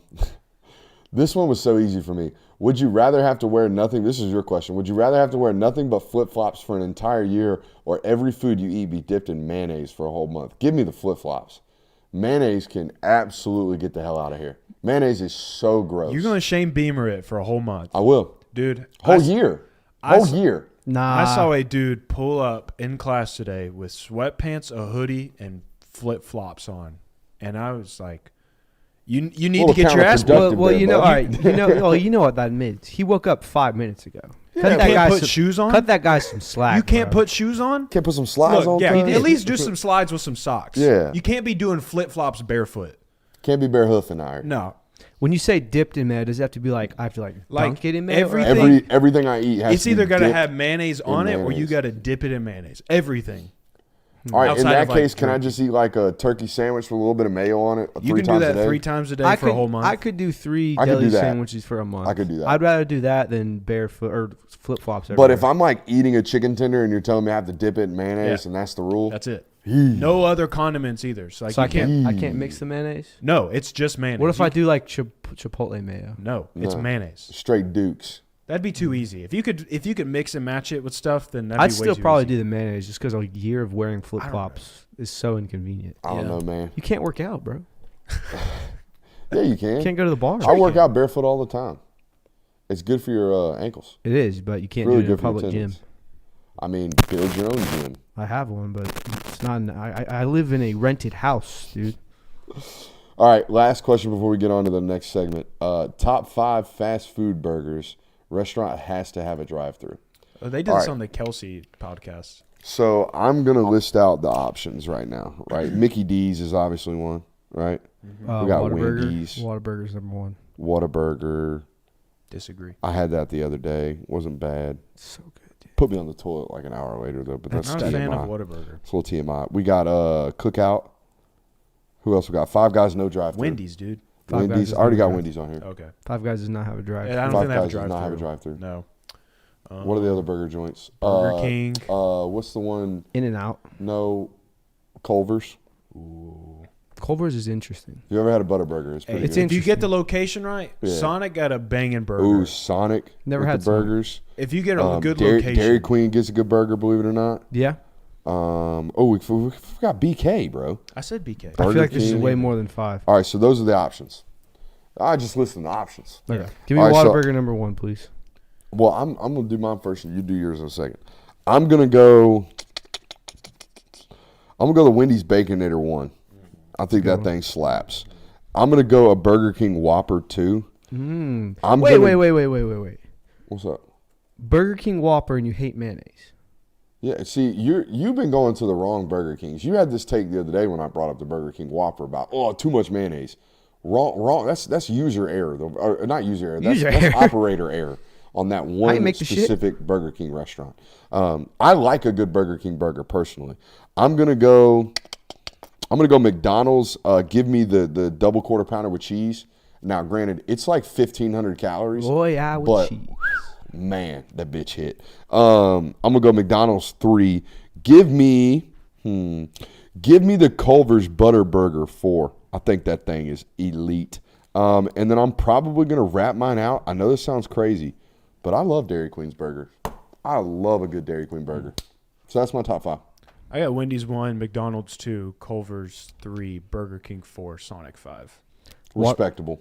Whataburger 1, Wendy's 2, In-N-Out 3, Culver's 4, McDonald's 5. In-N-Out so overrated. So overrated. I think Whataburger's the overrated one. All right, bro. I think I got good meat over there at Whataburger. The hell? I think we have a new segment. Yeah, we do. What's going on with that? All right. So I thought this would be an off-season rolling in. I thought this would be a good opportunity for, like, just to get some more commentary rolling between us, maybe some disagreement, some sharing of opinions. So this is the tentative name for now. It is up for change, but this is just kind of what came to mind. I'm kind of rocking with it. It's called Yaking or Smacking. And so the premise of this is any of us can do this. This isn't just my segment. You guys can come to the show with a segment based on this, but you can bring a topic, opinion, or stance on anything, and you propose it to the group. And so you then will, like today, I'll propose an opinion of mine. You guys will either say, I'm yakking, which means that sucks, not here for it, makes me sick thinking about that, or that's smacking, like I'm agreeing with you. Hell yeah. So you're either yakking or you're smacking. I'm a yak or I'm smack. Yep. Let's hear it. So my opinion for today that I'm bringing to the table is late March to early April is the best time of year for sports. Yeah. It is the best. And let me finish first. Let me just lay out everything for you. Late March to early April has March Madness going on. You got MLB opening day going on. You got the Masters also. Yak. Keep going. You got the Masters. You can say what you want, but it's one of the best sporting events in the entire year. Yeah, you're on an island there. Yeah. And then you also got college football spring scrimmages going on. So you're still getting your taste of college football. But, I mean, you have a little bit of everything in the span of 2 weeks, and I'm here for it. I think it's the best time of year for sports. You see the fix? Yeah, I'm trying to fix it now. I don't know what's going on. Did it die? No, it's got power and everything. I think it might have a short in it. I'm going yak on that. Yeah. And then you also got college football spring scrimmages. Sounds good right now. Sorry, I hope I fixed that for you guys. Where were we at? I finished. Oh, I think the April to those March? 2 weeks in the year, Yeah, you get a little bit of everything. I'm gonna be honest with you. I'm yakking all over that take. I Yeah. think that's some trash take right there. I don't think so. What about that time of the year where NBA basketball is coming around, World Series is starting up, NFL and college football are on? There's times in the fall where we got Maction on Tuesday, we got MLB World Series on Wednesday, and we got NFL football on a Thursday, and freaking Utah's beating the shit out of Florida on a Friday. And then we get to wake up Saturday and just football all day long and just do the same thing on Sunday. Mm-hmm. It's definitely, I know it's definitely an out there take, but that for me personally, that like March Madness is one of my all time. It's not as bad of a take as the Masters sucks. That's the worst take that's come to I didn't say the Masters sucks. I just don't like golf. You yacked at the Masters. Yeah, I don't like golf, dude. That's I respect the Masters for what it is. That's a you thing. Oh yeah, you forgot about XFL football. It was intentionally left off of the list. Yeah. Beer snakes, man, they're cool. But for me, and this is my whole thing about the World Series, and again, this is me personally, I don't give a crap about the World Series if my team is not in it. I'm not sitting there watching the World Series if my team is not in it. And I think that's the majority of people. The ratings show that when the MLB comes out, is that nobody else is really watching the World Series unless you just absolutely love baseball or your team is in the World Series. So everybody throwing in like, oh, the World Series are on. If the Braves ain't in it, you're not watching the World Series. I'm going to say the best time for sports is like mid-October. Mid-October to early November. Respectable. Mid-October to Thanksgiving. best time. I think that this for me also Worst time's July. I think this is Yes. just supreme because Yes. also like we're in that lull of like we're entering that part where sports is going to hit an all-time low, and this is just a rush of everything right before You get are into right in the summer. sense that March is about the only time in the world where we get every sport except for NFL football. Yeah. Because we do get a touch of college football. We get a touch of NBA. We get a touch of the baseball. We get a touch of the tennis. Yeah. Get a touch of the Yeah, I was trying to see if there was a tennis the major going on. NASCAR, No. the Formula E. Yeah. I am from Formula E. Come to defeat you, Ricky Bobby. So yeah, that's the segment. You sound like you got I peanut butter like, on I like the the segment. I like the segment. I Yakking or did not- smacking? I did not like I the like pick. it. But I'm definitely yakking all of that. Yeah, Time. that's a fine. yak. That's not- usually what I it's not get. I just great like there. stirring the pot a little bit with That's that one. fine. Rather watch curling over golf. That checks out for Who said Marion that? Marion Campbell. Thank you, Marion Campbell. I agree with you. Same sides as Marion Campbell. Hey, look. If you're right, you're right. I think Marion's our most active chat member. Is Him that or fair? Ru- him or Him or Rudes. Rudes. Yeah. That's fair. That's a fair agreement there. All right, I love the segment, yakking or smacking. Let's take a few more questions here before we get into our last couple of segments for the night.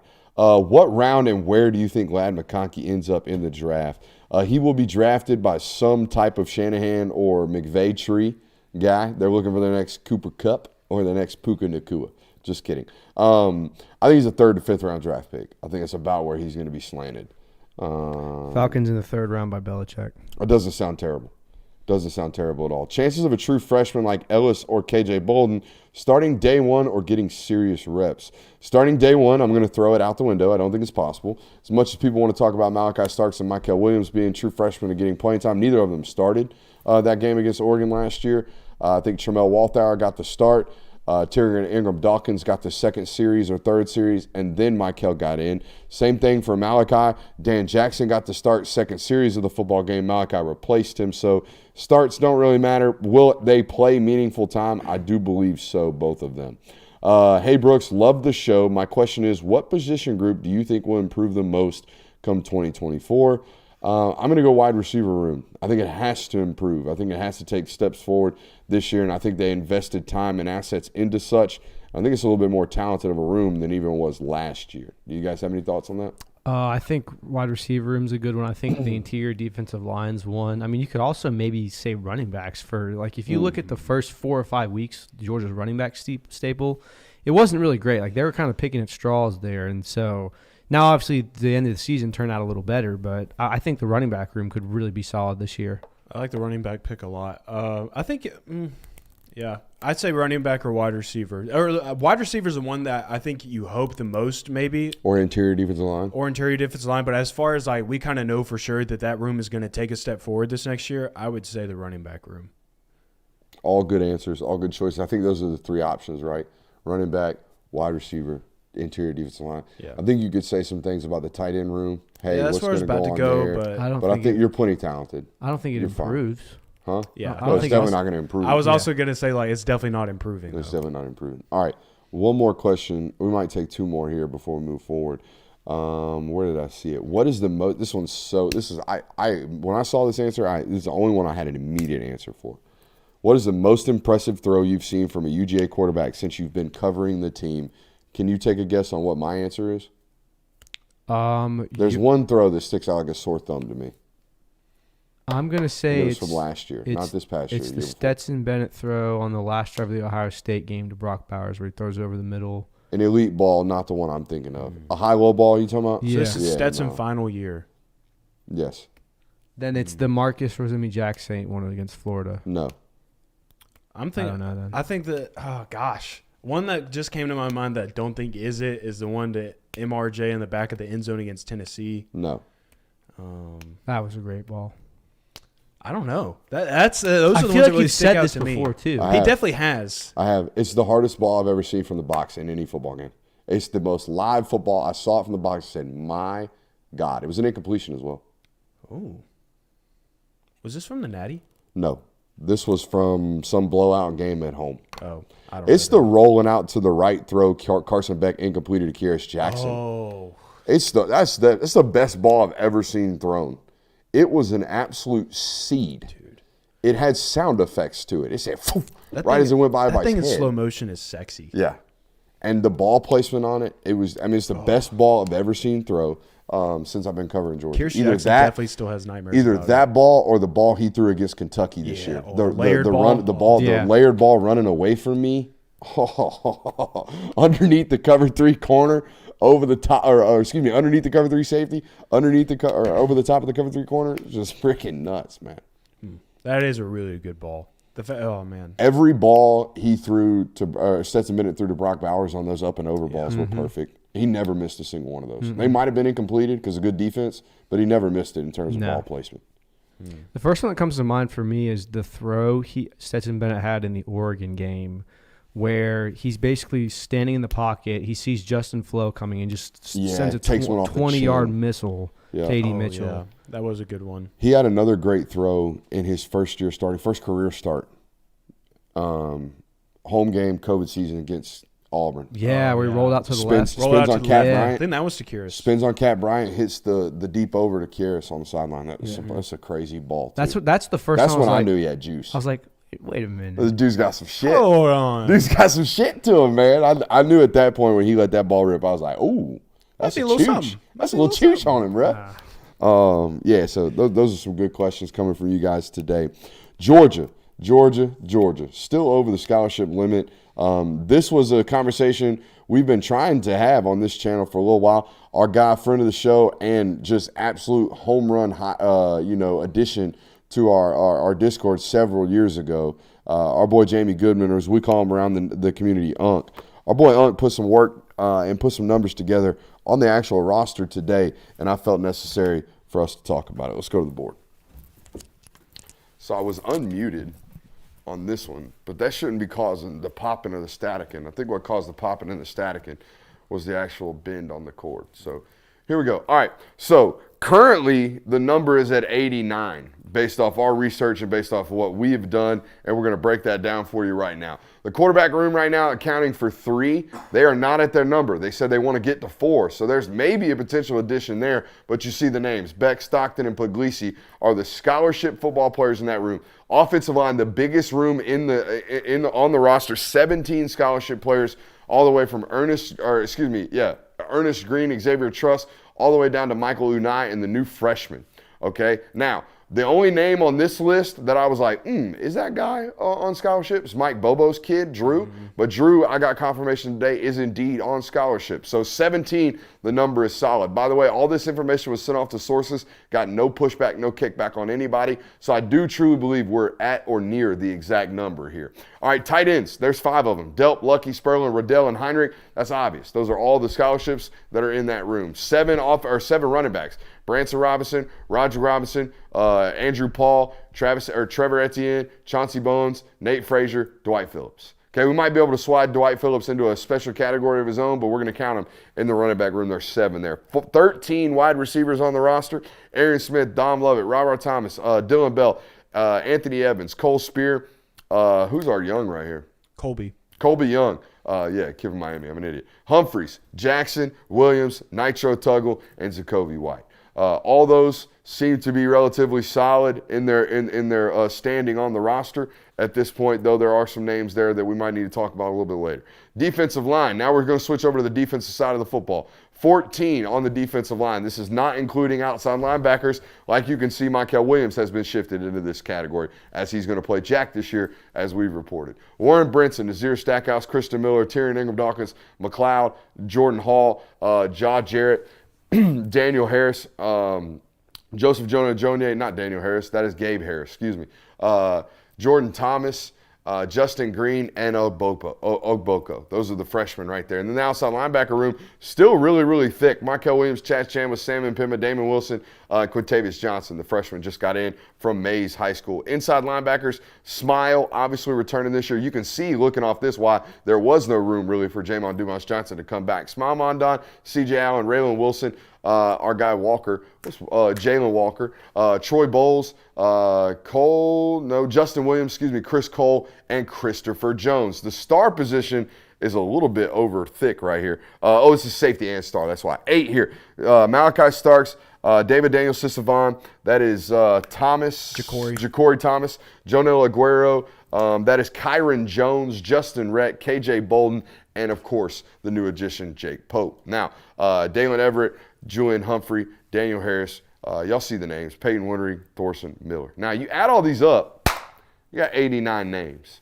Also, if you're watching this today and you're like, that looks like a Discord app, where can I get into a Discord with a bunch of Georgia fans? Patreon.com/Brooks Austin, and you will get information like this on the daily. Okay, and you will also have immediate access to both me and the boys on a day-to-day basis as well. So Discord, Patreon.com/Brooks Austin. But 89, guys, 89 scholarships. And here's the crazy thing to me. They've been on record saying they want to add a fourth quarterback, and they just got done trying to pursue Caleb Downs. So this number could have been 91 very, very easily. Mm-hmm. So what you're telling me is you're probably going to see about 5 to 6 guys. There has to be casualties. Yeah. There has to be casualties on this roster. And we've already done the segment. We've already explained why we're doing the segment. What I don't want to do today is go through this board and redline kids and say that they don't have a chance or this or that. This guy's on the depth chart lower down. He needs to get out of here. He's dead weight. I don't want to do any of that. I think that's very, very unfair to these football players. But what I want you to know is in May, when the portal window opens up and there's 4 or 5 names in there, now you know why. Mm-hmm. Okay, because from my understanding and from Jamie's reporting over on Discord this morning, the hard cap's the hard cap. The 85's the 85 nowadays. The first year of COVID super seniors was the only year they were given these plus, scholarship caveats. When do you have to be 85 by? You have to be 85 by August. Okay. It has to be 85 by the time you start fall camp practices. Okay, so I mean, it is very likely. And how do you know how many off the top of your head? How many players they lost after last year's G-Day game? Bear Alexander. You lost him the day of, yeah. And then I don't know how many more. Was Don Blaylock one after the G? Well, that was because of graduation. Yeah. And that is something that is very, very plausible. There's some guys on here, okay, one of which we've kind of already talked about tonight, an academic weapon that might be finishing his college football career at, I don't know, Harvard or Yale or somewhere. He's going to take his master's in business analytics, okay? You would imagine that might happen. So that might alleviate some pressure there. But yeah, you're not pinned up on the number. You're over the number, ladies and gentlemen, and you're probably going to have to get down. So there you go. No comments about mic issues, huh? No, didn't see anything. Must have been good. Very beneficial information, though. You think so, huh? Shouts out to the Brody Unk. It is helpful, and I still think you're going to still have people being like, "Oh my God, what's happening right now? Why are we losing all this talent?" But it's because you have to. Like, you have to at some point get rid of certain players. Not get rid of, but alleviate scholarships. So what? Oh, never mind. Keep going. No, I was going to say those comments come from uneducated fans, and there's no way you're an uneducated fan if you associate with our content. What's the likelihood any player on that roster goes, you know what, I just love being a Georgia Bulldog. You can have my scholarship. I'll stay. I'll go be a scout team member just for the love of the game. It seems like to me, like you already have some of those guys. Like Dan Jackson, I would say you could put in that category. Now, I don't know that they've Is he on that list?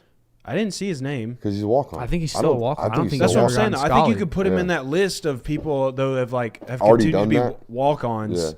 And now I don't know if they've ever officially tried to offer him one or anything, but like that guy could definitely probably go somewhere else and get a scholarship. But he's like, I love UGA. I want to be here. I'll continue being a walk-on while also getting playing time.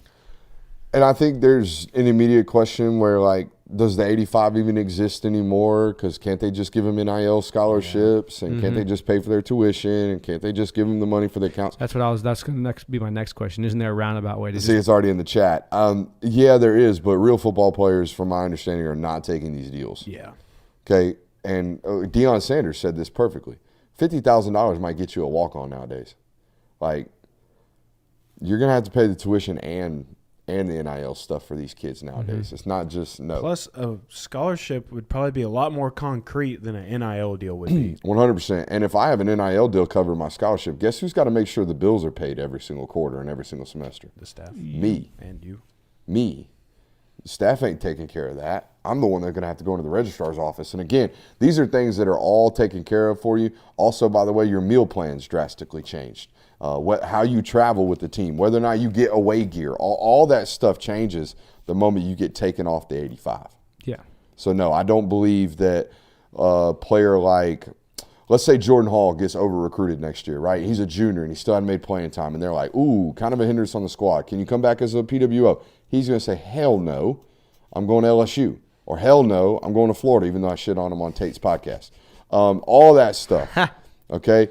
All those things will happen immediately. The moment you try to offer a real football player, a real former scholarship athlete, an NIL scholarly. So, no, I don't believe that to be true. But, yeah, you're going to have to start making some cuts soon. You're going to have to red tag some lockers.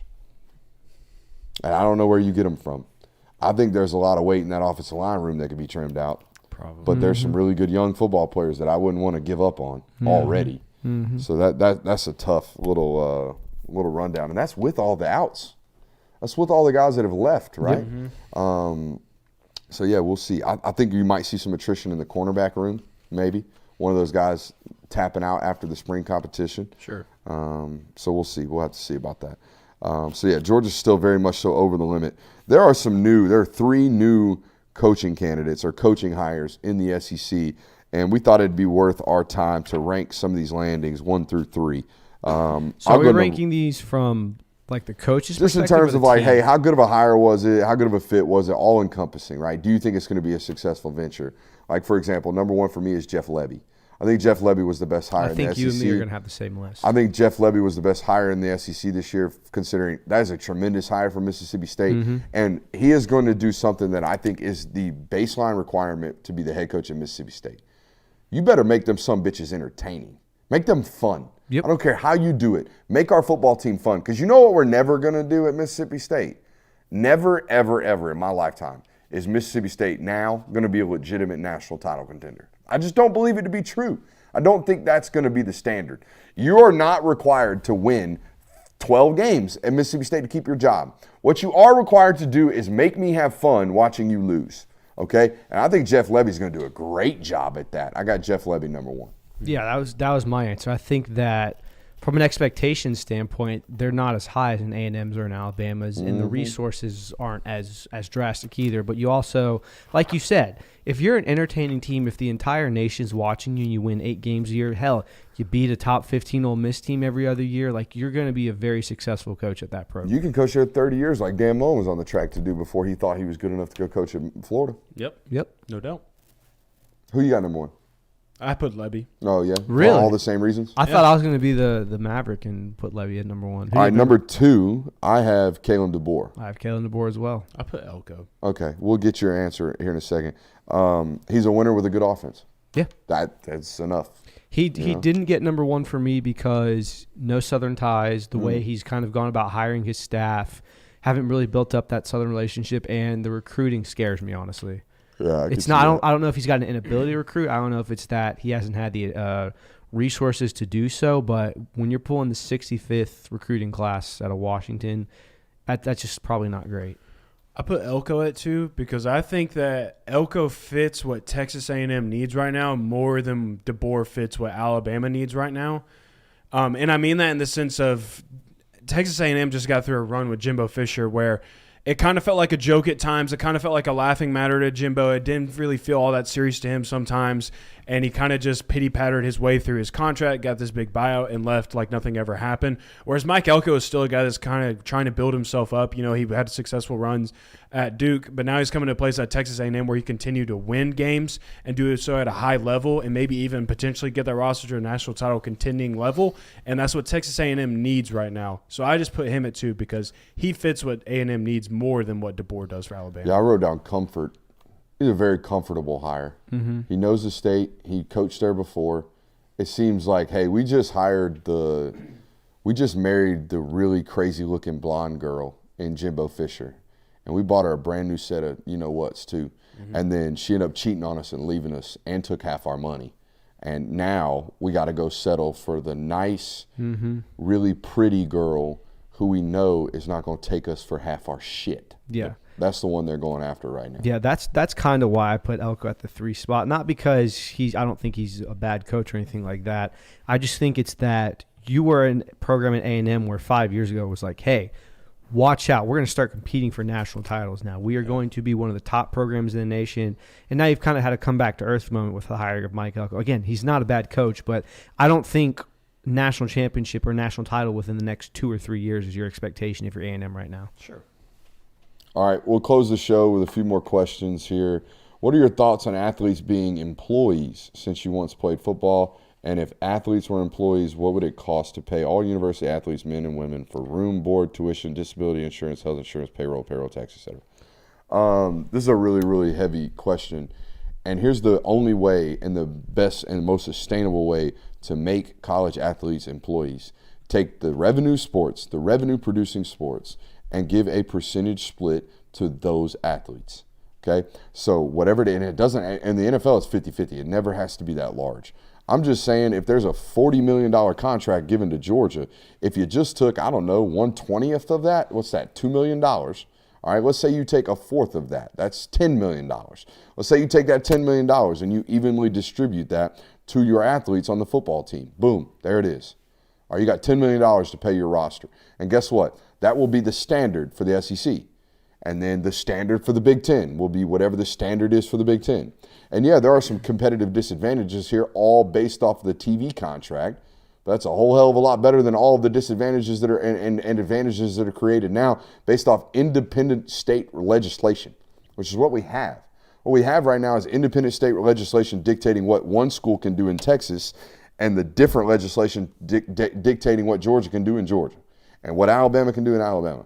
And because that's how our nation is constructed, that each independent state's rights and state's laws are, first and foremost, as opposed to the national laws, we play a national sport. We compete on the national level in college football. We should have national stipulations. Until then, you're going to have chaos. Yeah, I mean, the one issue with revenue split, I guess, that I always go back to is that you have under the table deals. Like, how do you stop that again? Like, I know that you're going to have – because, like, you're technically not supposed to pay to play players right now. There's no one enforcing it. There's so much that the NCAA would have to do to enforce these certain rules to where, hey, are you following your revenue split? Are you paying these players evenly, yada, yada, yada, that you could still just do under the table deals, and it makes this whole rule kind of moot. Which takes us back to the old school method. Yep. Right, which is fine. The blue bloods will cheat better than anybody else, and that's okay. That takes us back to where we were, which I don't know if is good or bad. What I'm tired of hearing is people tell me that, this NIL stuff's going to kill college football. Guys, we've been in it for 3 years. And we're fine, all right? And everybody's still complaining. Everybody's still bitching and moaning. And y'all still selling out, SEC stadiums left and right. I'd say college football's growing at this point. Yeah. College football's bigger than it was 5 years ago. I think so, too. My business is bigger in 5 years. Now, that might be because of us. Probably is. But it's also due in large part to what college football is doing right now. So there you go. I mean, hell, we got an entire media company basing itself off NIL. Hey, love you guys. We'll see you next week.